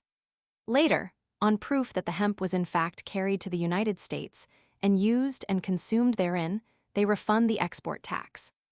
This is on the idea that they cannot tell where the hemp is going to until they know where it went to, nor where it is going to be used and consumed, until they know where it was in fact finally used and consumed. Of course, the small farmer is in no position to follow his bale of hemp into the markets of the world and show, if it happens to go to the United States, that it did in fact go there, and that it was there used and consumed, and, finally obtaining the proof of this, submit it to the Manila government and get his little export tax on his bale of hemp refunded. Only the big buyers' agents at Manila are in a position to do this. So the hemp crop is bought and moved under conditions which are the same as if all hemp were subject to an export tax, and only the big fish get the benefit. For instance, the International Harvester Company has its hemp buyers at Manila. And as to the part of the Philippine hemp crop it handles, it can, of course, follow the hemp to its ultimate consumption in the United States, make the proof, and get the refund. The wealth of the Philippines is practically entirely agricultural. Neither mining nor manufactures cut any appreciable figure. Hemp, sugar, tobacco, and copra are the chief staples and main exports, and of the first of these Secretary of War Taft says in one of his reports, "The chief export in value and quantity from the Philippines is Manila hemp, it amounting to between 60 and 65% of the total exports." Let us see just how far, according to the annual reports of our own agents in the Philippines, those charged by us with governing them, this piece of legislation, gotten through by special privilege, has depressed the Manila hemp industry, the chief source of wealth of the islands. And before we even get to the main trouble, let us permit the insular government to place on the screen, as a preliminary, view, a glance at what the instinct of self-preservation of American sugar and tobacco interests, fearing competition from cheap Asiatic labor, have deemed it necessary to do to the Philippine sugar and tobacco industries through the Dingley Tariff. The annual report of the Philippine Commission for 1904, before it gets to the subject of hemp, draws a most gloomy picture of how we killed the markets for sugar and tobacco the islands had under Spain and gave them none instead. They speak of the languishing state of these industries, p. 26, and describe a state of affairs that sounds more like Egypt under Pharaoh than anything else, including a cattle disease that carried off 90% of the beasts of burden of the country and wholesale destruction of crops by locusts. What they have to say of the annual tribute levied by the American Hemp Trust through Congress on the Manila hemp industry should not be restated, but quoted. They say, "We desire to call attention to the injustice affected upon the revenues of the islands by Section 2 of the Act of Congress, approved March 8, 1902, which provides that the Philippine government shall refund all export duties imposed upon articles exported from the islands into and consumed in the United States. Under the provisions of this section, there has been collected in the Philippine Islands, since its enactment down to the close of the fiscal year 1904, the sum of $1,060,460.20 United States currency, which is refundable. These refundable duties are principally upon hemp exportations to the United States and are in effect a gift of that amount to the manufacturers of the United States who use hemp in their operations." They add, "It is manifestly a discrimination in favor of our manufacturers as against those of foreign countries. No good reason is perceived why this bounty to American manufacturers should be extracted from the treasury of the Philippine Islands, and it is respectfully submitted that the law authorizing it should be repealed." The annual report of the Philippine Commission for 1905, after the usual complaint about being made a political football by benevolent assimilation on the one side, and Louisiana and our sugar beet states on the other, and the usual annual and true description of the consequent poverty, says concerning hemp, "We have several times in our reports called attention to the practical workings of that portion of the Act of Congress, approved March 8, 1902, which provides for the refund of duties paid on articles exported from the Philippine Islands to the United States and consumed therein, and have as repeatedly recommended its repeal. It is a direct burden upon the people of the Philippine Islands, because it takes from the insular treasury export duties collected from the people and gives them to manufacturers of hemp products in the United States. These manufacturers were already prosperous before this bounty was given them, and it seems hardly consistent with our expressions of purpose to build up and develop the Philippine Islands when we are thus enriching a few of our own people at their expense." By the end of the fiscal year 1905, June 30, the American importers of Manila hemp, of whom the International Harvester Company and its allied interests are the most influential, had, under the operation of the rebate system based on the Act of 1902, milked the Philippine people to the tune of about $1 million. Says the Philippine Commission's annual report for 1905, immediately after the passage last above quoted. The amount of duties refunded under this act to manufacturers in the United States during the 3 years ending June 30, 1905, is $1,057,251.12. Many of the departments of the government are much hampered in their operations because of the lack of funds, notably the Bureau of Education, and were the sum thus taken available for educational purposes, to say nothing of any other, the government would be enabled to give instruction to thousands of Filipino children whom they are now unable to reach, and who must remain steeped in ignorance because of the lack of funds to provide such instruction. Said the Manila Chamber of Commerce to the Taft Congressional Party in August 1905, "The country is in a state of financial collapse." Says the Philippine Commission's report for 1906, pt. 1, p. 68. The Commission has repeatedly called attention in its reports to the action of Congress providing for a refund of duties paid on articles exported from the islands to the United States and consumed therein. The reasons that led the Commission heretofore to recommend the repeal of that provision are still operative. Since the passage of that act on March 8, 1902, the amount of duties collected and paid into the Philippine Treasury and handed over to manufacturers in the United States down to June 30, 1906, is $1,471,208.47. This money has been taken out of the poverty of the insular treasury to be delivered directly into the hands of manufacturers of cordage and other users of Philippine hemp in the United States for their enrichment. The cordage interests are prosperous and do not need this help. The Philippine Islands are poor. legislation which takes money directly from the Philippine treasury and passes it over to a particular industry in the United States, is not founded on sound principles of political economy or of justice to the Filipinos. We renew our recommendation for the repeal of this provision. You also find in the Commission's report for 1906 the usual annual protests against the Dingley Tariff on Philippine sugar and tobacco. Said the Honorable Henry C. Ide in an article in the New York Independent for November 22, 1906, written shortly after he retired from the office of Governor General of the Philippines and returned to the United States. By annexation, we killed the Spanish market for Philippine sugar and tobacco, and our tariff shuts these products from the United States market, and today both these are practically prostrated. In their annual report for 1907, the Philippine Commission say with regard to the American corner on Philippine hemp, the price of hemp has fallen from an average of 20 pesos, $10 American money, per pickle to 13 pesos per pickle. It thus appears that by judicious manipulation of the hemp market at Manila, through the leverage of the refund system, based on collection and subsequent refunding of the export tax on hemp coming to the United States, the Manila agents of the American hemp manufacturers had, as early as 1907, beat the price of hemp down to not far above half of what it had been formerly. Today, 1912, the Filipino hemp farmer gets for his hemp just one half what he got just 10 years ago. During all this period of economic depression, the public utterances and state papers, both of President Roosevelt and Mr. Taft, are full of such preposterous stuff as the following. No great civilized power has ever managed, with such wisdom and disinterestedness, the affairs of a people committed by the accident of war to its hands.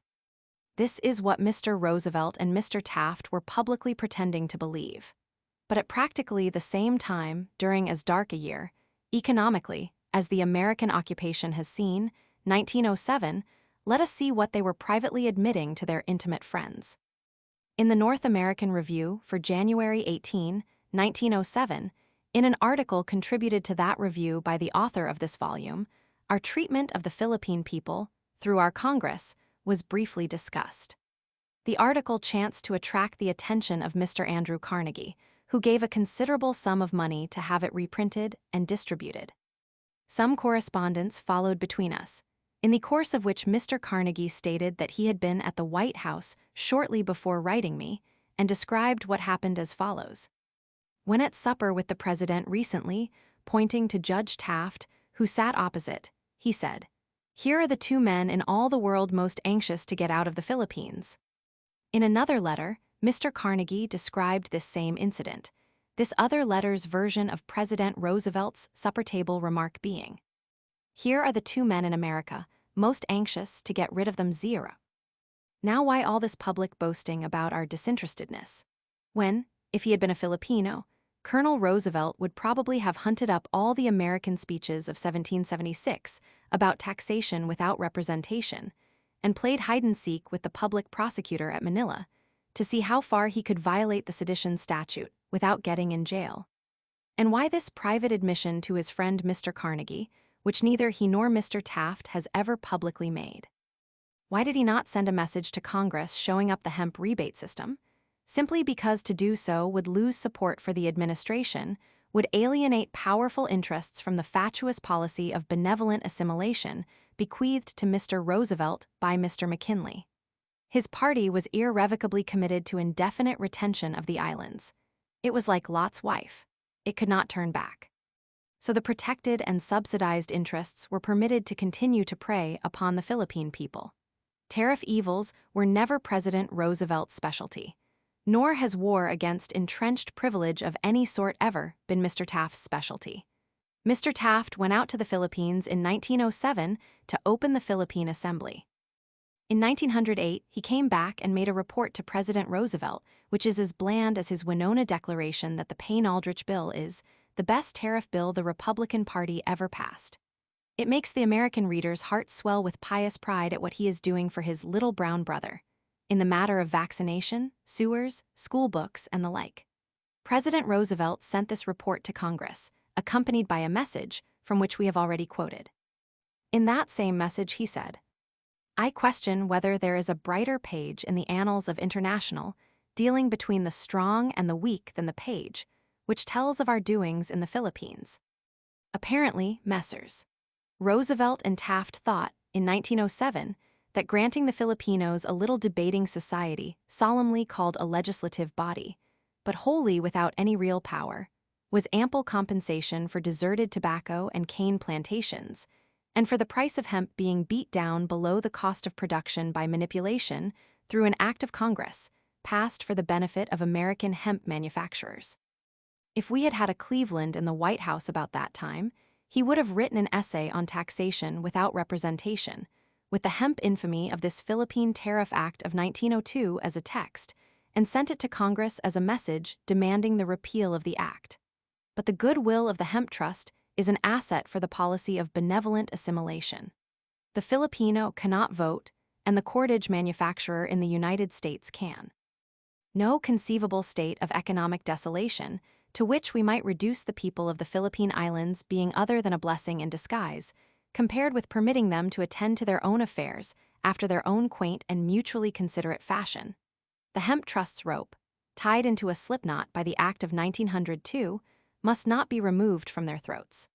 By judicious manipulation of sufficient hemp rope, you can corral much support for benevolent assimilation. Therefore, to this good hour, the substance of the hemp part of the Philippine Tariff Act of March 8, 1902, remains upon the statute books of the United States, to the shame of the nation. At last, under the Payne Tariff Law of 1909, Mr. Taft's long and patient quiet work with congressional committees prevailed upon Congress, and the interests to admit Philippine sugar and tobacco to this country free of duty, up to amounts limited in the Act. Since then, you find the reports of our American officials in the Philippines palpitating with gratitude to Congress. As a matter of fact, all Congress had said to the Filipinos, by its action may be summed up about thus. The sugar and tobacco interests of this country have at last realized that such little of the sugar and tobacco you raise as may stray over to this side of the world will not be in the least likely to hurt them. Therefore they have graciously decided, in their benignity, to permit you to live, provided you do not get too prosperous. But this very same Payne Bill continued the export tax features of the Act of 1902. Section 13 of the Payne Bill is as follows. Section 13. That upon the exportation to any foreign country from the Philippine Islands, or the shipment thereof to the United States or any of its possessions, of the following articles there shall be levied, collected, and paid thereon the following export duties. Provided, however, that all articles the growth and product of the Philippine Islands coming directly from said islands to the United States or any of its possessions for use and consumption therein shall be exempt from any export duties imposed in the Philippine Islands. Abaca hemp, gross weight 100 kilos 75 cents. Sugar, gross weight 100 kilos 5 cents. Copra, gross weight 100 kilos 10 cents. Tobacco, gross weight. A. Manufactured or unmanufactured, except as otherwise provided, kilos $1.30. B. Stems, clippings, and other waste of tobacco, 100 kilos cents. Let us briefly glance at the net results of this law, and its predecessor, the Act of 1902, the export features of which it reenacted. It is important that every fair-minded American who can possibly spare the time should take such a glance at what Congress has done to the Philippine hemp industry, because of the obvious bearing that such taxation without representation will probably have on the attitude of the Philippine people whenever we get into a war with a foreign power. Certainly, the legislation Congress has perpetrated upon them, at the behest of special interests in the United States, has not soothed the original desire of those people to be free and independent. At page 27 of the report of the Philippine Collector of Customs for 1910, a table is given showing the export duties subject to refund collected under the Act of Congress of March 8, 1902, and deposited in the Philippine Treasury to the credit of the insular government at the end of each fiscal year, June 30, as follows.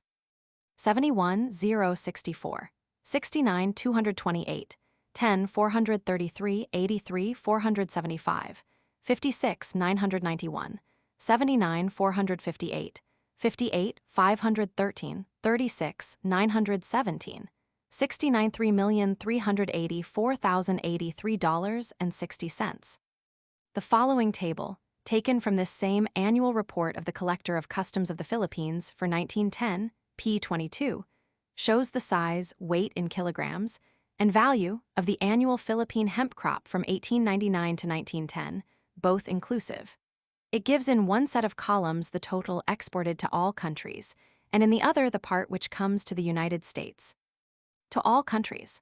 To United States, kilos value 59, 840, 368, $6,185,293.23, 066, 248, $2,436,169.76, 708, 936.11, 393, 883.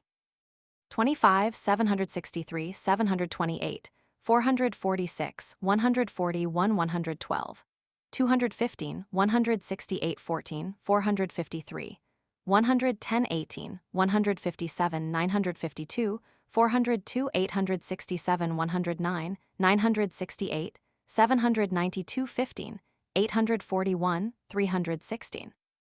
45, 526, 960, 261, 459, 132, 241, 594, 21, 701, 575, 71, 654, 416, 12, 314, 312, 131, 817, 872, 21, 794, 960. 61, 886, 592, 10, 631, 591, 130, 621, 0, 24, 22, 146, 240, 173, 351, 136, 12, 954, 515, 112, 165, 380, 419, 446, 769. 62, 045, 088, 11, 168, 226, 114, 701, 320, 21, 085, 080, 158, 388, 504, 11, 326, 864, 115, 829, 080, 17, 311, 808. 48, 813, 720, 684, 000, 149, 991, 866, 15, 883, 577, 79, 210, 362, 534, 288, 170, 788, 629, 17, 404, 922, 99, 305, 102. 10, 399, 397. If you have the time and inclination, you can easily figure out the annual rake-off of the American hemp importers from the above table.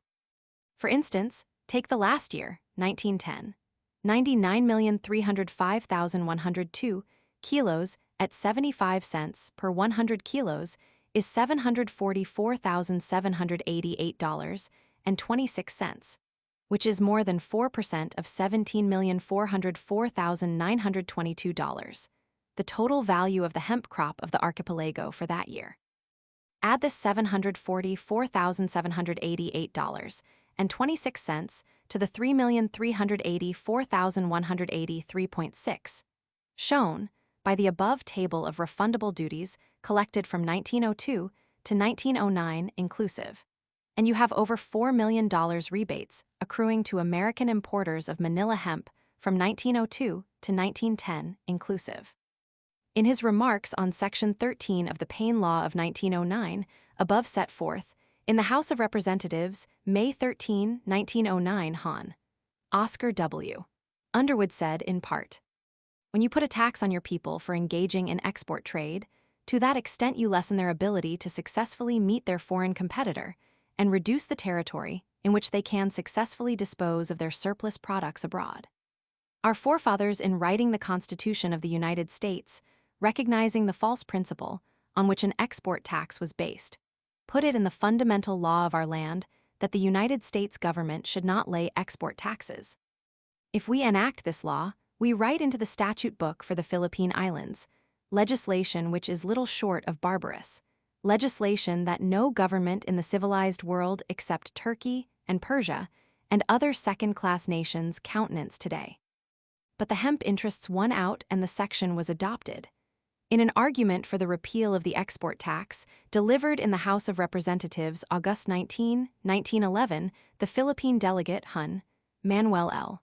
Quezon said, "There is one section in the Philippine tariff law, approved August 5, 1909, which is seriously injuring the proper commercial development of the islands."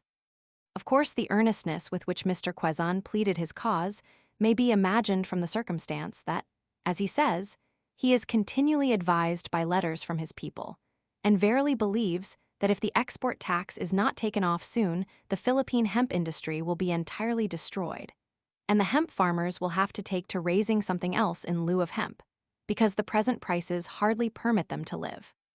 In the course of his speech, Mr. Quezon offered the following truly eloquent and absolutely unanswerable argument.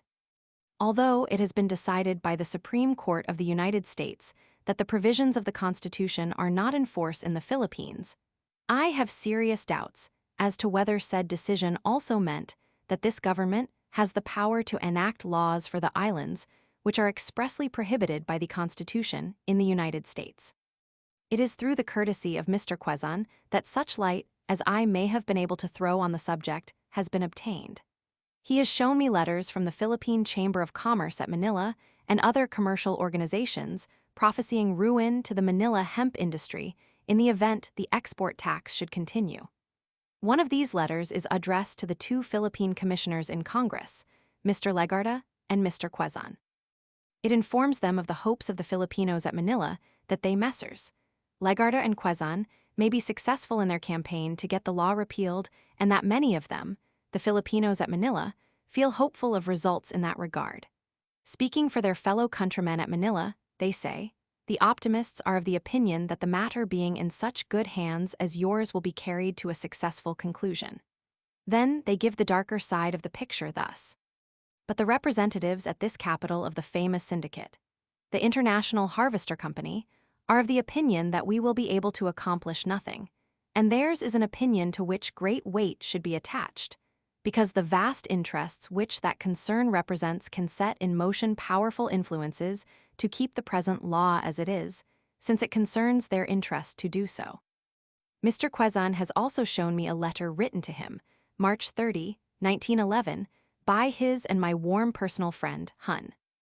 James F. Smith, formerly Governor General of the Philippines, now 1912, Judge of the Court of Customs Appeals at Washington, D.C., in which letter General Smith says, concerning the operation of that part of the Export Tax Act of March 8, 1902, continued by the Payne Tariff Law of 1909, by which American manufacturers are relieved from the payment of the export tax on Manila hemp. In effect, this really and truly amounts to the payment by the Philippine government and the Filipino people of a large subsidy to American manufacturers of hemp. More than that, this concession to the American manufacturer, by enabling him to undersell his British competitor, gives him an undue control of the situation and has put him in a position, to some extent, to control prices for the raw product. It seems to me that the American people had better look to their own liberties when they remember that in the campaign for the Republican nomination in 1912, the Roosevelt headquarters gave out that pending the Roosevelt dictation of Mr. Taft's nomination in 1908, the International Harvester Company furnished a floor of its Chicago building to the Taft people. This interesting fact being part of the leakage from the Roosevelt-Taft quarrel caused by the Roosevelt charge that Mr. Taft was unfit for re-election, because he meant well feebly. And when it is recalled, on the other hand, that in the Roosevelt campaign of 1912, for the presidential nomination for a third term, Mr. George W. Perkins, the very personification of undue corporation influence with the government, assumed the role of Warwick for an ex-president who, when president, had repudiated the advice of his counsel, Governor Harmon, that a railroad company be prosecuted for taking rebates because the vice president of the company was his personal friend. But let us return to the Philippine rebates and their cornerstone, the export tax, Section 13 of the Payne-Aldrich Tariff. In the case of Fairbanks versus United States, 181 U.S. Supreme Court reports. Page 290. A case in which the court was asked to declare a certain act of Congress unconstitutional and void, because it imposed what was virtually an export tax. The opinion of the court cites the absolute inhibition against such a tax imposed by our federal Constitution, and says concerning the wise theory on which this fundamental tenet of our government rests. The requirement of the Constitution is that exports should be free from any governmental burden. The decision then goes on to elaborate on what it terms that freedom from governmental burden in the matter of exports, which it was the intention of our Constitution to protect and preserve. Finally, the court uses an expression which is certainly a stinging rebuke to any lawmaking power that permits the selfish greed of a little set of importers to get a law passed imposing for their special benefit a paralyzing export tax on the chief staple of a helpless colony. The power to tax is the power to destroy. But Mr. Quezon has no vote in Congress, and his voice was not heard, at least not heeded. The summation of the whole matter is this: both the Philippine people and the American people are, and long have been, suffering from unjust taxation through laws for which special selfish financial interests in the United States, exercising grossly undue influence on governmental action, are responsible. Neither will ever get relief until the government of this nation is wrested from the control of the money hogs and restored to the people. Until that is done, selfish greed will continue to sow sedition in the Philippines and socialism in the United States. Chapter 27. The Rights of Man. The rights of man cannot be changed. It is the government which attempts to change them that must change. Webster. It was the homely common sense of Mr. Lincoln that first reminded us most vividly how like to the sins of an individual are those of a nation.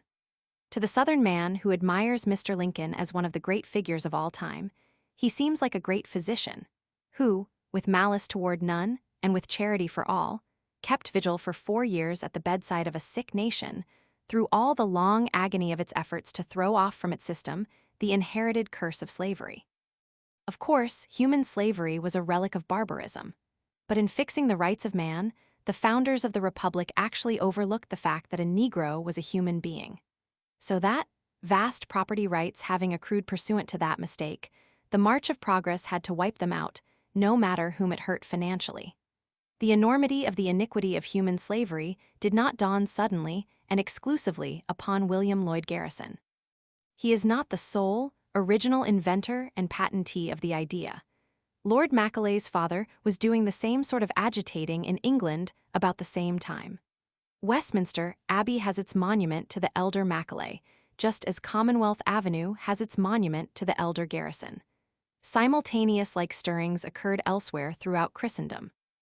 But of course, in America, arguments for the emancipation of the slave first took root most readily in a thrifty section of our liberty-loving country, which had nothing to lose by abolition.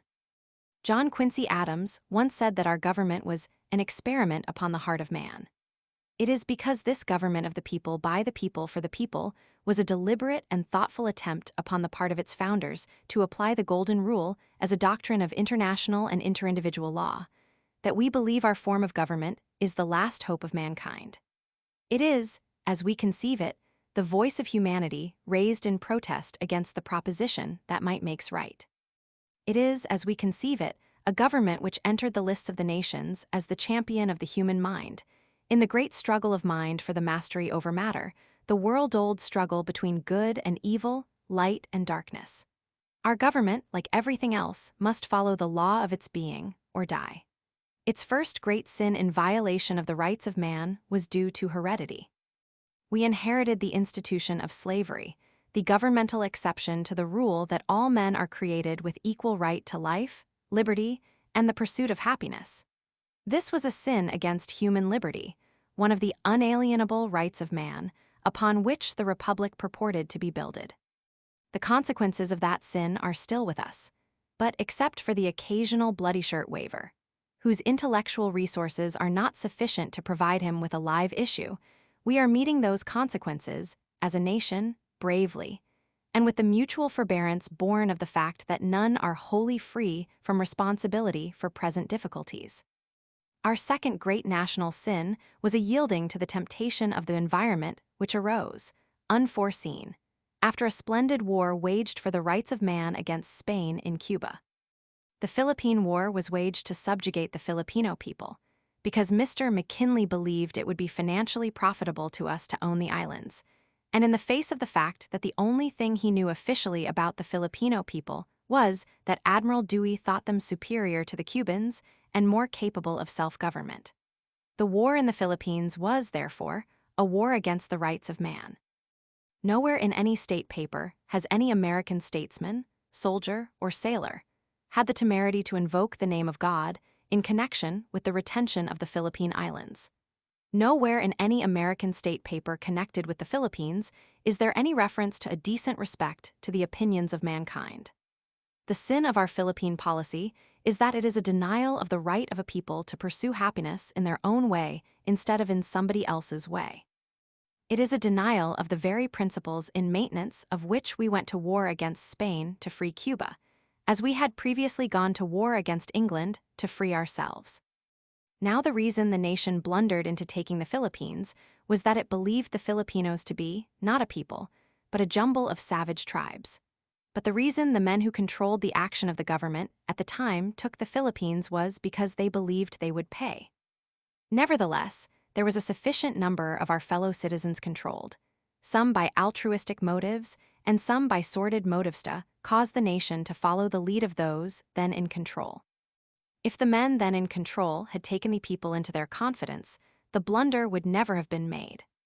If the correspondence between Mr. McKinley and the Paris Peace Commission in the fall of 1898, from which the injunction of secrecy was not removed until 1901, had been given out at the time, the treaty would never have been ratified except after some such declaration as to the Philippines as was made concerning Cuba, some reaffirmance of allegiance to faith in our cardinal tenet, the right of every people to pursue happiness in their own way, free from alien domination. The Bacon Resolution of 1899, which was along this line, was defeated only by the deciding vote of the presiding officer, the Vice President of the United States. The passage of that resolution would have prevented the Philippine insurrection. Had it passed, the Filipinos would no more have had occasion to think of insurrection than the Cubans did. It was Mr. McKinley alone who decided to take the Philippines. Congress was not called together in extra session. The people were not consulted, except from the rear end of an observation car. Most people, whether they be lawyers or not, are more or less acquainted with the doctrine of what is called in law a bona fide purchaser without notice. No man can claim to be a bona fide purchaser without notice when he knows enough about the subject matter of his purchase to put him on reasonable notice of the existence of facts which, had he taken the trouble to verify them, would have caused him to halt and not purchase. The correspondence in 1898, made public in 1901, withheld by Mr. McKinley until after his second election in 1900, is sufficient to have made any honest man ask himself some such question as this. After all, is it not quite possible that those people can run a decent government of their own? Admiral Dewey says they are superior to the Cubans. But Mr. McKinley did not pursue this inquiry, as it was his duty to do. He took the islands because he believed they would pay, knowing nothing in particular about the Filipinos, except what he had learned from Admiral Dewey's brief comment, yet hoping in spite of it that they would turn out sufficiently unfit for self-government for the event to vindicate the purchase. To demonstrate that the Filipinos were wholly unfit for the treatment accorded the Cubans was the only possible justification of the initial departure from the traditions of the Republic and from the principles which were its cornerstone. And he made the departure because the business interests of the country then believed erroneously, they all now admit that it would pay. He decided to treat eternal principles as worn-out formulae. Senator Hoar once declined an invitation extended by his own city of Worcester to deliver a eulogy on Mr. McKinley because of his Philippine policy. True, he tempers the asperity of this action thus. It was not because I was behind any other man in admiration or personal affection for that lofty and beautiful character. But if a great Catholic prelate were to die, his eulogy should not be pronounced by a Protestant. But all Senator Hoar's speeches against the McKinley Philippine policy were as emphatic as Luther's 95 Theses. He was in possession at the time, along with the rest of the Senate, of the correspondence with the Paris Peace Commission made public after the presidential election of 1900. Ever since Mr. McKinley took the Philippines, it has been the awkward but inexorable duty of the defenders of that good man's fame to deprecate Filipino capacity for self-government. President Taft's chief life work since this century began has been to take care of his martyred predecessor's fame. By proving that Mr. McKinley guessed right in 1898, when he bought the Philippines, and trusted to luck to be able to make out, in spite of what Admiral Dewey had said, a case sufficiently derogatory to Filipino intelligence to justify the purchase and subjugation of the islands at the very time we were freeing Cuba. Obviously, then, the more utterly unfit for self-government in the present or the near future Mr. Taft can make the Filipinos out, the nearer he gets to vindicating the memory of Mr. McKinley, that is, with men of his own, Mr. Taft's high character. He insists on treating as children a people who got up a well-armed army of 30-odd thousand men in 3 or 4 months and held at bay, for 2 years and a half, some 125,000 husky American soldiers, over 5 times as many as it took to drive Spain from the Western Hemisphere. Physical force is the basis of all government among men. If President Taft had anything of the soldier instinct of his immediate predecessor, he would not sniff demagoguery in the proposition that military efficiency is a better guarantee of capacity for self-government than all the school books in the world, and that proven passionate willingness to die for freedom from alien domination is the best guarantee conceivable against internecine strife. It was a tremendous struggle with his own conscience that Mr. McKinley went through with before he decided to repudiate the principles on which we took Cuba in order, for a money consideration euphemistically called trade expansion, to take the Philippines. He had advices before him at the time making it reasonably certain that this meant trouble with the Filipinos, i.e., bloodshed in the Philippines, the extent of which none could foresee, and about which he was of course apprehensive. In the matter of instructing our Paris Peace Commissioners to insist on Spain's ceding us the Philippines, Mr. McKinley took no moral ground tenable like a rock, such as truly great men take in great crises of their country's history. He did not attempt to lead the people. He simply decided that it would be a popular thing to do to take the islands. Fresh from a war entered upon to emancipate the Cubans from alien domination, he took a step which both Admiral Dewey and General Merritt warned him beforehand would probably mean war to subjugate against their will a people superior to the Cubans. And in taking this step, he took into his confidence neither the people who paid for the war, nor the soldiers who fought it. To deny that his motives were benevolent would be simply stupid. But he followed the mob which shouted from the rear end of his observation car and repeated by cable to the Paris Peace Commission what the mob yelled. Ever since the supposed Philippine Klondike whispered in President McKinley's ear, "Eat of the imperial fruits of a colonial policy." The archives of this government the reports of the State, War, and Navy departments, and the congressional documents have reeked with the inevitable consequences of our fall from our high estate. No man can serve 2 masters. Philanthropy for pecuniary profit is a paradox. Duplicity ever follows deviation from principle. In our dealings in 1898 with Aguinaldo, you find vacillation on the part of military commanders who personally did not know what fear was, and embarrassed hypocrisy in dealing with him on the part of men wearing the shoulder straps of the American army, athwart the frankness of whose gaze no such shadow had ever fallen before. You find systematic concealment of our intentions in dealing with the insurgents, for fear they would insurge before the treaty was signed, and thus cause such a revulsion of feeling in our country against the purchase of theirs as to defeat the ratification of the treaty. After that, you find a systematic minimizing of the opposition to our rule, reinforced by subtle depreciation of Filipino intelligence, and backed up by a peace at any price policy, periodically punctuated by the horrors of war without its dignity. The denial of Filipino opposition to our rule, which opposition means merely a natural longing for freedom from alien rule, has gradually been abandoned. Nobody now clings to that stale fiction. Also, a long course of chastening, through reconcentration and kindred severities subsequent to the official announcement of a state of general peace, has at last gotten the situation as to public order well in hand. The only question for those who affect that decent respect to the opinions of mankind, which the men of 1776 had in mind, is, are the Filipinos a people? President Taft was originally with Senator Hoar on the Philippine question. At least he was an anti-expansionist. In all the heat of subsequent controversy, he has never made bold to deny the general proposition of the unalienable right of every people to liberty and the pursuit of happiness in their own way. His position is that the Filipino people must be made an exception to the rule because they are not a people. This is the strongest I can state his proposition for him. It is very difficult to state, even with apparent plausibility, anything which denies the right of every community of people to immunity from alien domination. The case must be an extreme one. The issue which the writer raises with the president's policy is that the Filipinos are a people.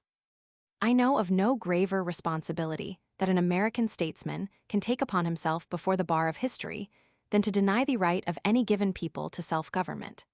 Certainly any man who denies that right at least assumes the burden of proof that they are unfit to attend to their own affairs. Mr. McKinley assumed it without pretending to know anything much about the Filipinos, the motive being that the islands would be profitable to us. When Mr. Taft went to the Philippines in 1900, he went, not to investigate the correctness of Mr. McKinley's assumption, which was implied in the purchase, but to champion it, not to give advice concerning the righteousness of having taken over the Philippines, but to bolster up the policy. He assumed the burden of proof before he knew anything about the facts. The burden has been on him ever since. Any subordinate who helps him to bear that burden finds favor in his eyes. But the burden is greater than he can bear. The proof fails. The proof shows that the Filipino people ought to be allowed to pursue happiness in their own way instead of being made to pursue it in Mr. Taft's way. Once you pretend that our true object in the Philippines is the pursuit of happiness for them, the Taft policy is condemned by the facts, and that is why I am opposed to it. The record shows this. He admits it, but he insists with a sigh that in some other generation they will be happy. Meantime, we are drifting toward our next war, carrying in tow 8 million of human beings who, if neutralized and let alone, would not be disturbed by our next war, but whose destinies now must be dependent upon the outcome of such war, however little they may be concerned in the issues which bring it about. The shifty opportunism, which once actually held out to the Filipinos the hope of someday becoming a state of the United States of America, has long since lapsed into the silence of shame, because no American ever honestly believed that the American people would ever countenance any such preposterous proposition. And so a free republic based on representative government is face to face with the proposition of having a crown colony on its hands which wishes to be, and could soon be made fit to be, a free republic also. If a federal republic cannot live half slave and half free, can it live with millions of the governed, denied a voice in the federal government confessedly forever? Chapter 28. The Road to Autonomy. Oh, be ye not dismayed though ye stumbled and ye strayed. Kipling's Song of the English. He who points out a wrong without being prepared to suggest a remedy presumes upon the patience of his neighbor without good and sufficient cause. Up to this point, the wrong has been unfolded, with such ability as was vouchsafed the narrator, from Genesis to Revelations, so to speak. Also his own attitude as an eyewitness, and its evolution from the Mosaic doctrine of an eye for an eye and a tooth for a tooth to the more Christian doctrines of the New Testament. Let us now consider the remedy. In the course of our travels with the army in the earlier chapters of this book, we first followed its northern advance, from Manila over the great central plain drained by the Rio Grande and crossed by the railroad connecting Manila Bay with Lingayen Gulf. Its further advance from the northern borders of the plain over the mountains of central Luzon, and its march from the central mountains to the northern sea at the extreme northern end of the archipelago. We thus saw in detail the military conquest and occupation of that part of Luzon lying north of the Pasig River. Before leaving that part of the subject, the way the provinces thus occupied were grouped into military districts was indicated. Following the lines of the military occupation, it was shown that northern Luzon was naturally and conveniently susceptible of division into 4 groups of provinces, which groups might ultimately be evolved into self-governing Commonwealth states of a Philippine federal union, as follows. Name of state area SQ. M. Population. Ilocos 500, 000 Cagayan 000, 000 Pangasinan 500, 000 Pampanga, 000, 000 total, 000, 225, 000. It will be remembered that after our narrative had followed the occupation of northern Luzon by the American forces to practical completion, we turned to that part of Luzon lying south of Manila and followed the military occupation as it was gradually extended from the Pasig River to the extreme point of southern Luzon. Before closing the review of that military panorama, suggestions were made for an ultimate grouping of the provinces of southern Luzon into two governmental units, intended to be ultimately evolved into states. Those suggestions contemplated grouping the provinces of the lake region bordering on the Laguna de Bay and the adjacent provinces into a territory designated for convenience as Cavite. This territory was to include all of southern Luzon except the Hemp Peninsula, which lies to the south of the lake country. It was also suggested in the same connection that the three provinces of the Hemp Peninsula might form a convenient ultimate state of Camarines. In other words, two states can be made out of southern Luzon as follows. Name of state area SQ. M. Population. Cavite 500, 000 Camarines, 000, 000 total, 500, 300, 000. To recapitulate, all of Luzon except Manila and the vicinity can at once be divided into the 6 groups of provinces above mentioned territories, having what we are accustomed in the United States to call a territorial form of government, and intended to be made states later. Luzon is about the size of Cuba, a little over 40,000 sq. Miles is twice as thickly populated, nearly 4 million to Cuba's 2 million, and is not cursed with a Negro question, as Cuba is. The above totals, be it remembered, are only round numbers, but they get us out of the woods, so to speak, and away from a lot of unpronounceable names. They show you how to handle Luzon as if it were about the size of Ohio, which it is. And, as has already been made clear in the earlier part of this volume, Luzon is the Philippines, in a very suggestive sense of the phrase, since it contains half the land area of the archipelago, outside of the Mohammedan island of Mindanao, and half the total population of the whole archipelago, besides being 8 or 10 times as large as any other island of the group except Mindanao. And it also contains the city, which is the capital and chief port of the archipelago, and has been the seat of government for over 300 years, Manila. And Manila is 8 or 10 times as large as any other town in the archipelago. After the occupation of Luzon, General Otis's extension of our occupation to the Visayan Islands was reviewed, and in that connection it was pointed out that each of the 6 largest of those islands, to wit, Panay, Negros, Cebu, Leyte, Samar, Bohol, might be ultimately evolved into 6 states. The smaller islands lying between Luzon and Mindanao could easily be disposed of governmentally by being attached to the jurisdiction of one of the said 6 islands. There is today no reason why a dozen Americans could not be at once appointed governors of the 12 prospective autonomous commonwealths above indicated, just as the President of the United States has in the past appointed governors for New Mexico, Arizona, and other territories of the United States which have subsequently been admitted to the Union. If the Congress of the United States should promise the Filipinos independence, to be granted as soon as American authority in the islands should so recommend, the dozen territorial governments intended to be evolved into states of an ultimate federal union could soon be whipped into shape, where they could take care of themselves to the extent that our state governments today take care of themselves. American representatives of American authority in the islands, sent out to work out such a program, might be instructed to watch these 12 territorial governments, granting to each the right to elect a governor in lieu of the appointed governor as soon as in their judgment a given territory was worthy of it. I have no doubt that such recommendations would follow successively as to all of said prospective states inside of 4 or 5 years. Whether this plan is wise or not, it certainly is not, as far as I am concerned, half-baked. Some 5 years ago, In the North American Review, I suggested that Luzon could be so organized within less than 10 years by American territorial governors selected for the work, naming the Honorable George Curry of New Mexico, formerly governor of the Territory of New Mexico, and now a member of Congress therefrom, as an ideal man to organize one such territory.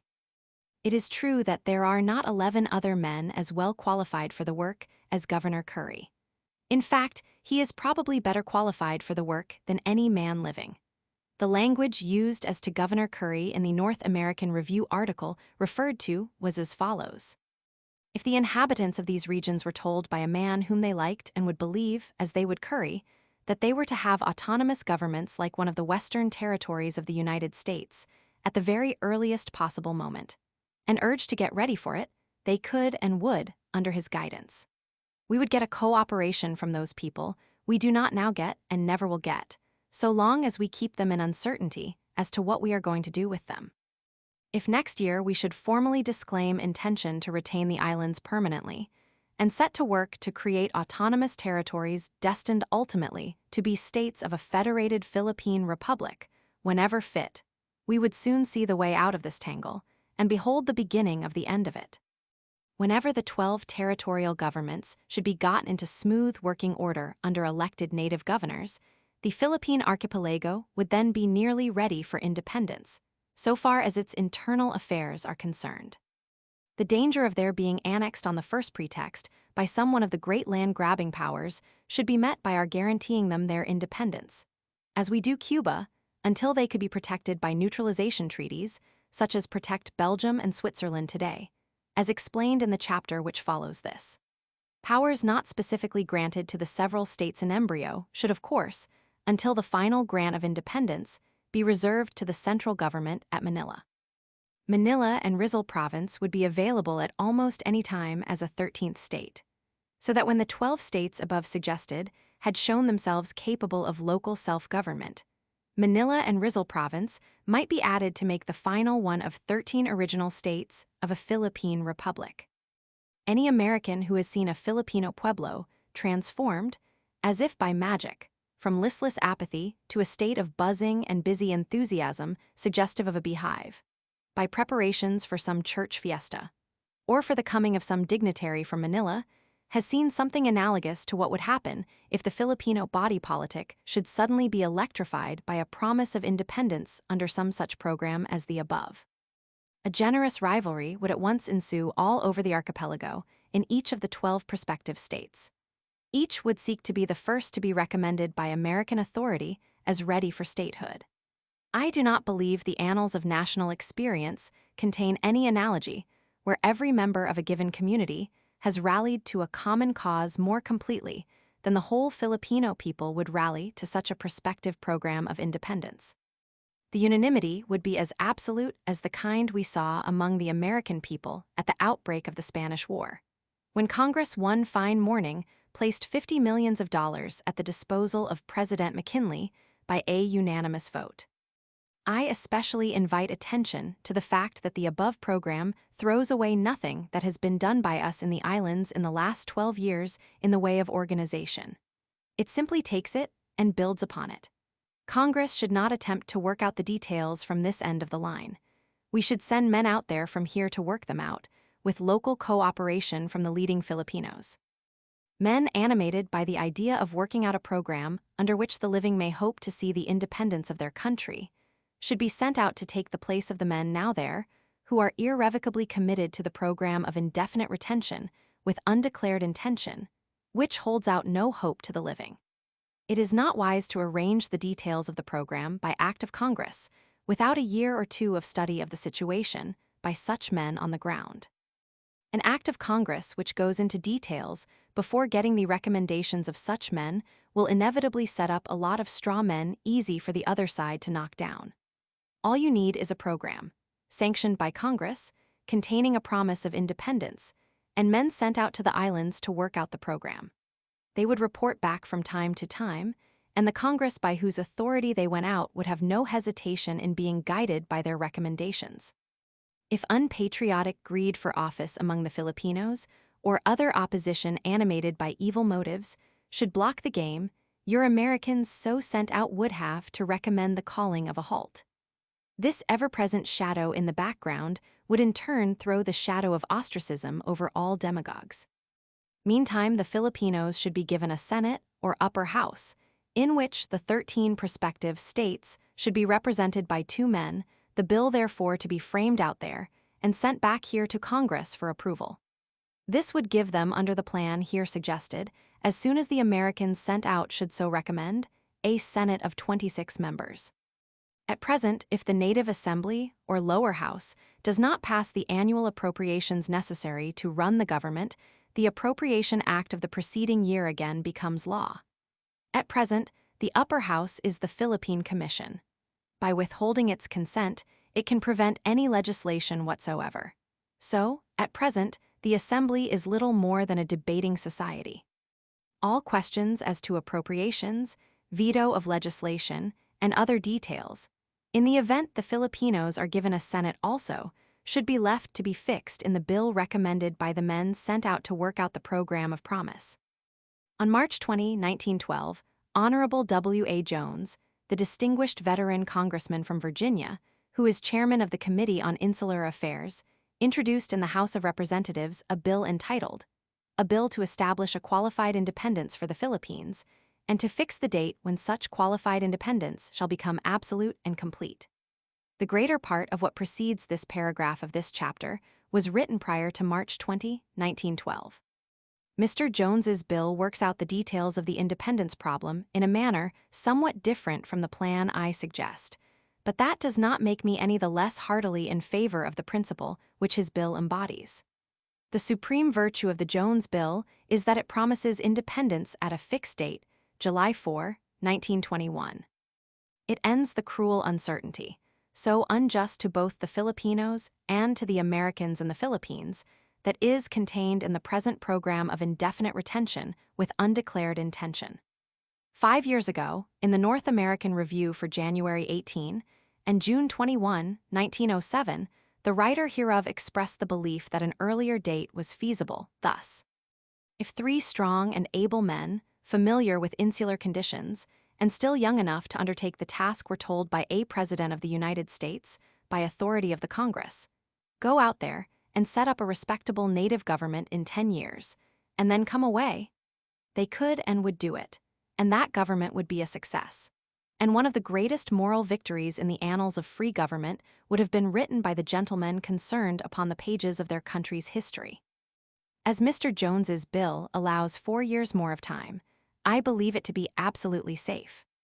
Governor Curry, the congressman from New Mexico hereinabove mentioned, who spent 8 years in the Philippines, agrees with the fundamental principle of the Jones bill, that as to making a definite promise of independence within a few years, and does not consider 1921 too early. Under the present law, the Philippine Assembly has some 80 members, each supposed to represent 90,000 people, more or less. This tallies, roughly, with the census total of population, which is 7,600,000. Under the existing law in the Philippines, the qualifications for voting are really of 2 kinds, though nominally of 3 kinds. There is a property qualification, and there is an educational qualification. In any case, in order to vote, the individual must be 21 years old and must have lived for 6 months in the place where he offers to vote. The property qualification requires that the would-be voter own at least $250 worth of property, or pay a tax to the amount of $15. The explanation of how a man may not own $250 worth of property, and yet pay $15 taxes, is that under the old Spanish system, which we partially adopted, a man might pay such cedula or poll tax as he preferred, according to a graduated scale, certain civic rights being accorded to those voluntarily paying the higher poll tax, which were denied to those paying less. The educational qualification requires the would-be voter to speak, read, and write either English or Spanish, or else to have held certain enumerated small municipal offices under the Spaniards before the American occupation. Mr. Jones's bill proposes to add the speaking, reading, and writing of the native dialect of a given locality to the educational qualification. This would double, or perhaps triple, the electorate and would, in my judgment, be wise. thousands upon thousands of natives who only speak a little Spanish can both speak, read, and write their native Tagalog, Ilocano, or Visayan, as the case may be.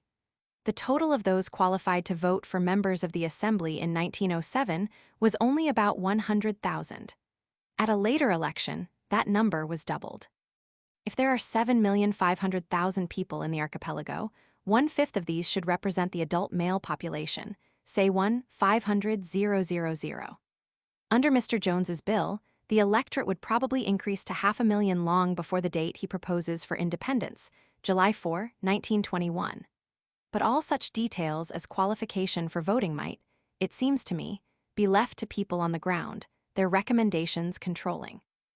Under a promise of independence by 1921, a very fair electorate of at least 1/3, possibly 1/2, of the adult male population could be built up. As the majority report on the Jones Bill, dated April 26, 1912, says, for nearly 10 years, the average public school enrollment has not been less than 500,000. I believe that the Moros should be left as they are for the present. The time for solving that problem has not yet been reached.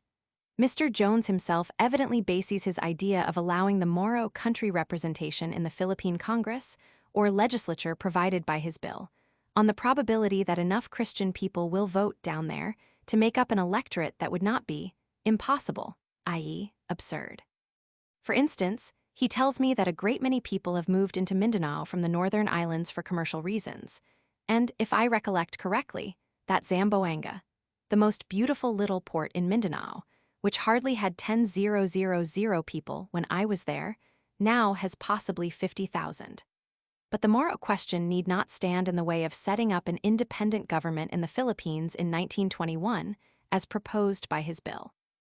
You have material for 13 original states, representing a population of nearly 7 million Christian people, in Luzon and the 6 main Visayan Islands.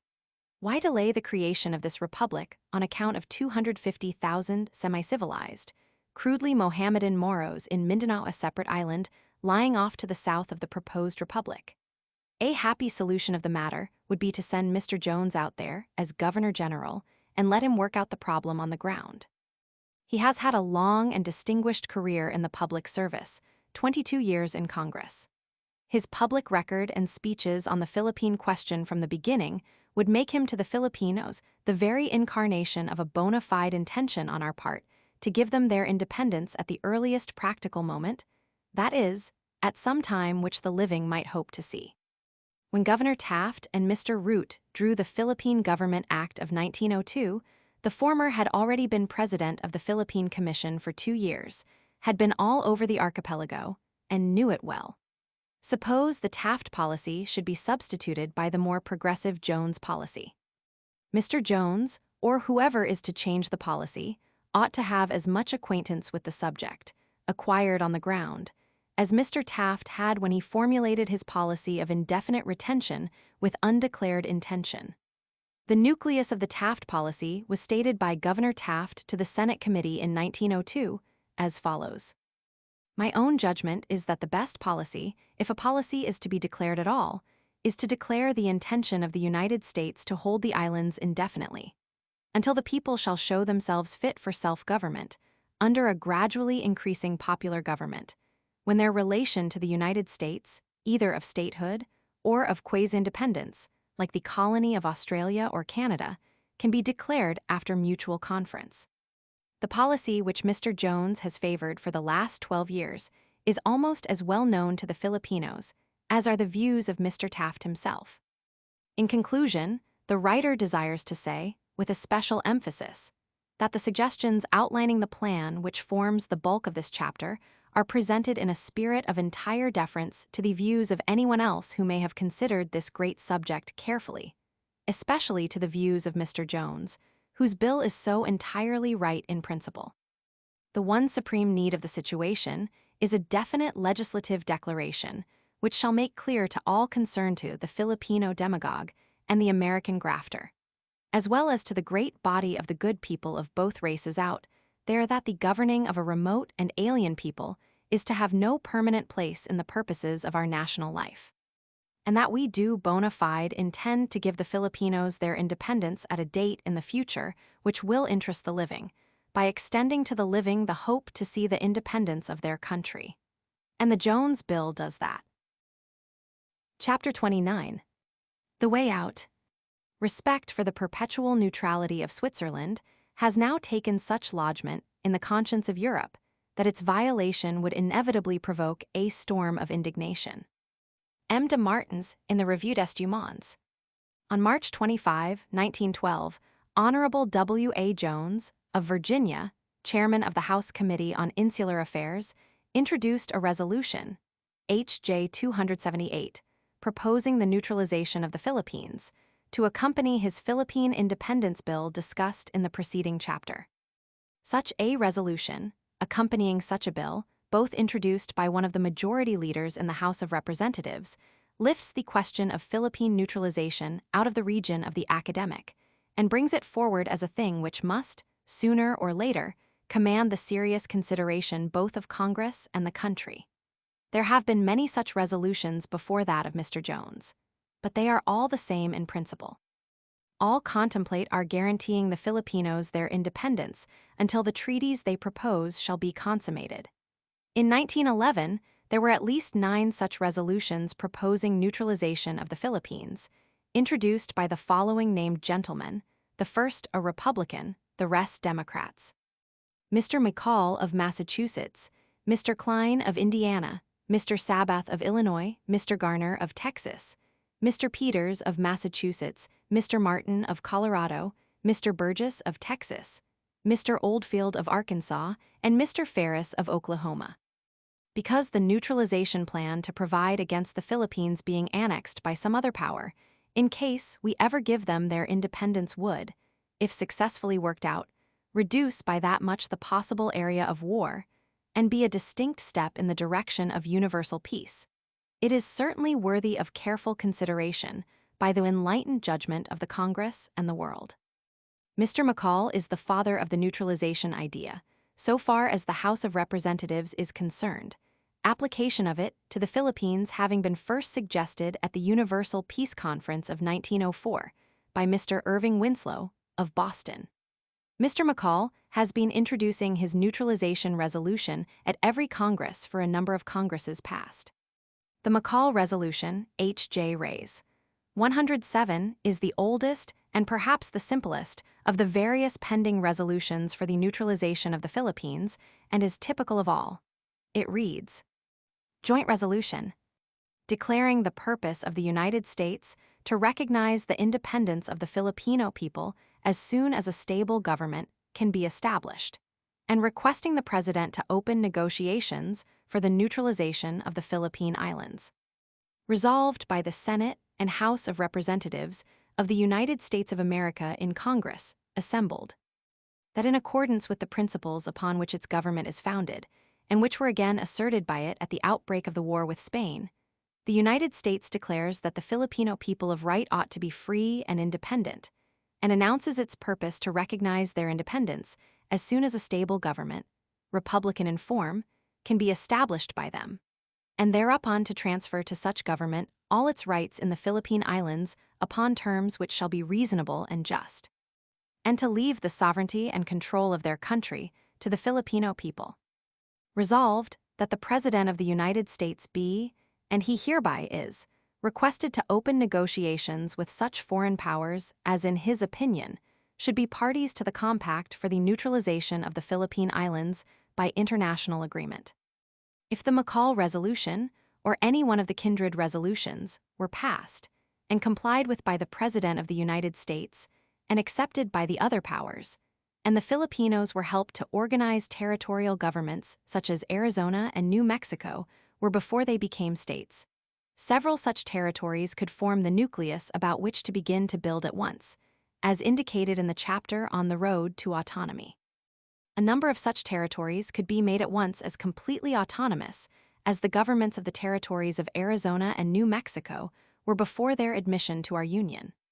With those examples to emulate, together with the tingling of the general blood that would follow a promise of independence and a national life of their own, similar territorial governments could be successively organized, as indicated in the preceding chapter, throughout the archipelago.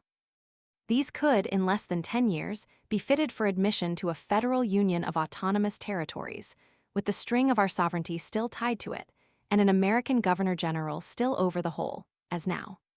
And when the last island knocked for admission and was admitted, the string could be cut, and the federal union of territories admitted, through our good offices, to the sisterhood of nations, as an independent Philippine republic. They would not bother the rest of the world any more than Belgium and Switzerland do, which are likewise protected by neutralization. The idea of international neutralization is not without pride of ancestry or hope of posterity. It was born out of the downfall of Napoleon. The Treaty of Paris of 1815 declared that the neutrality and inviolability of Switzerland, as well as its independence of outside influences, are in conformity with the true interests of European politics. The Congress of Vienna, held afterwards in the same year, at which there were present, besides the various monarchs, such men as Wellington, Talleyrand, and Metternich, solemnly and finally reiterated that declaration. Would not the neutrality and inviolability of the Philippines be gladly acceded to by the great powers as being, in conformity with the true interests of European politics, and Asiatic politics as well? Says M. de Martins, in an article in the Revue des Deux Mondes for November 15, 1903. Respect for the perpetual neutrality of Switzerland has now taken such lodgment in the conscience of the civilized nations of Europe that its violation would inevitably provoke a storm of indignation. At present, the Philippines are a potential apple of discord thrown into the balance of power in the Pacific. The present policy of indefinite retention by us, with undeclared intention, leaves everybody guessing, including ourselves. Now is the accepted time, while the horizon of the future is absolutely cloudless, to ask Japan to sign a treaty agreeing not to annex the Philippine Islands after we give them their independence. By her answer, she will show her hand. The overcrowded monarchies do not pretend any special scruples about annexing anything annexable. Germany very frankly insists that she became a great power too late to get her rightful share of the Earth's surface, and that she must expand some with her. And only the virile menace of the Monroe Doctrine has so far stayed her heavy hand from seizing some portion of South America. But probably none of the powers would object to converting the Philippines into permanently neutral territory by the same kind of an agreement that protects Switzerland. The Treaty of London of 1831, relative to Belgium and Holland, declares, within the limits indicated, Belgium shall form an independent and perpetually neutral state. She shall be required to observe this same neutrality toward all the other states.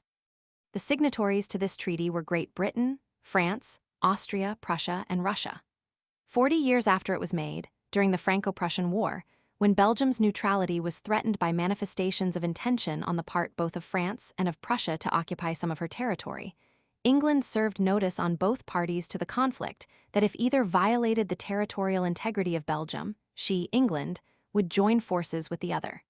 And the treaty was observed. The specific way in which observance of it was compassed was this. Great Britain made representations to both France and Germany, which resulted in two identical conventions, signed in August 1870, at Paris and Berlin, whereby any act of aggression by either against Belgium was to be followed by England's joining forces with the other against the aggressor. So long as human nature does not change very materially, the green-eyed monster will remain a powerful factor in human affairs. The mutual jealousy of the powers will always be the saving grace, in troubled times, of neutralization treaties signed in time of profound peace. If balance of power, considerations in Europe have protected the Turkish Empire from annexation or dismemberment all these years, without a neutralization treaty, why will not the mutual jealousy of the powers ensure the signing and faithful observance of a treaty tending to preserve the balance of power in the Pacific? Who would object?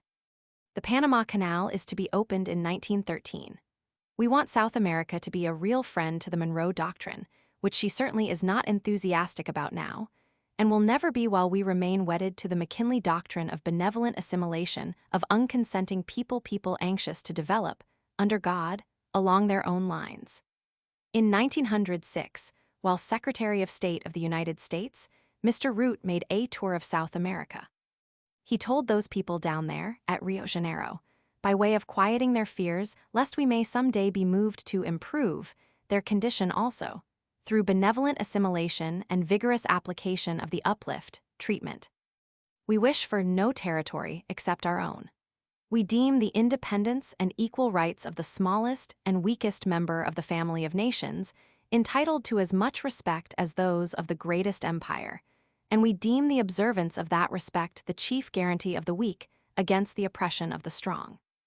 That Rio Janeiro speech of Mr. Root's is as noble a masterpiece of real eloquence, its setting and all considered, as any utterance of any statesman of modern times.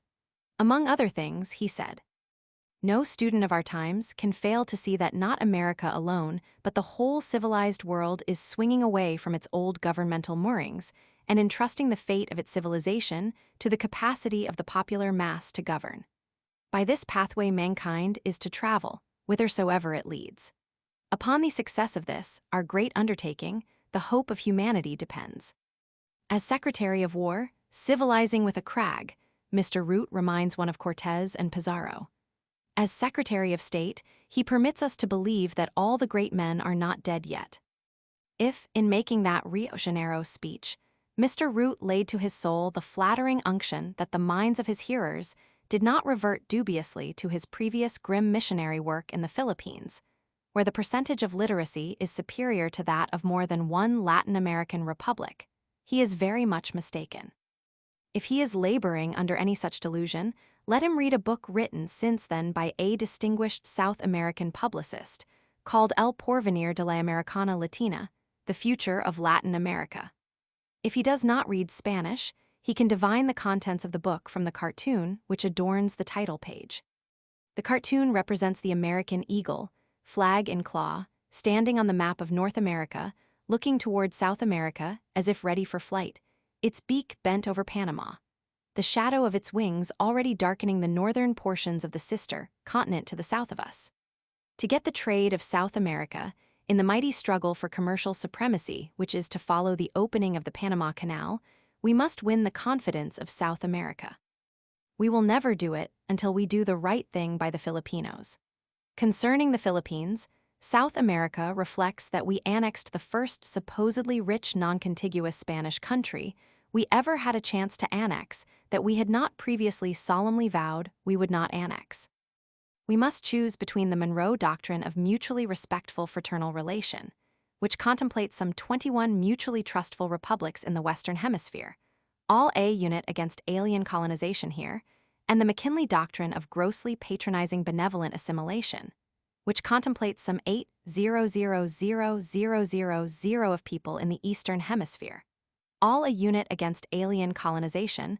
They're a people, moreover, whose friendship we have cultivated with the Gatling gun and the gallows, and watered with tariff and other legislation, enacted without knowledge and used without shame. We should stop running a kindergarten for adults in Asia and get back to the Monroe Doctrine. There are only two hemispheres to a sphere, and our manifest destiny lies in the Western one. We do not want the Earth. Our mission as a nation is to conserve the republican form of government and the consent of the governed principle, and to promote the general peace of mankind by ensuring it in our half of the earth. The first thing to do to set this country right again is to get rid of the Philippines and give them a square deal, pursuant to the spirit of the neutralization resolutions now pending before Congress. All these resolutions contain the one supreme need of the hour, an honest declaration of intention.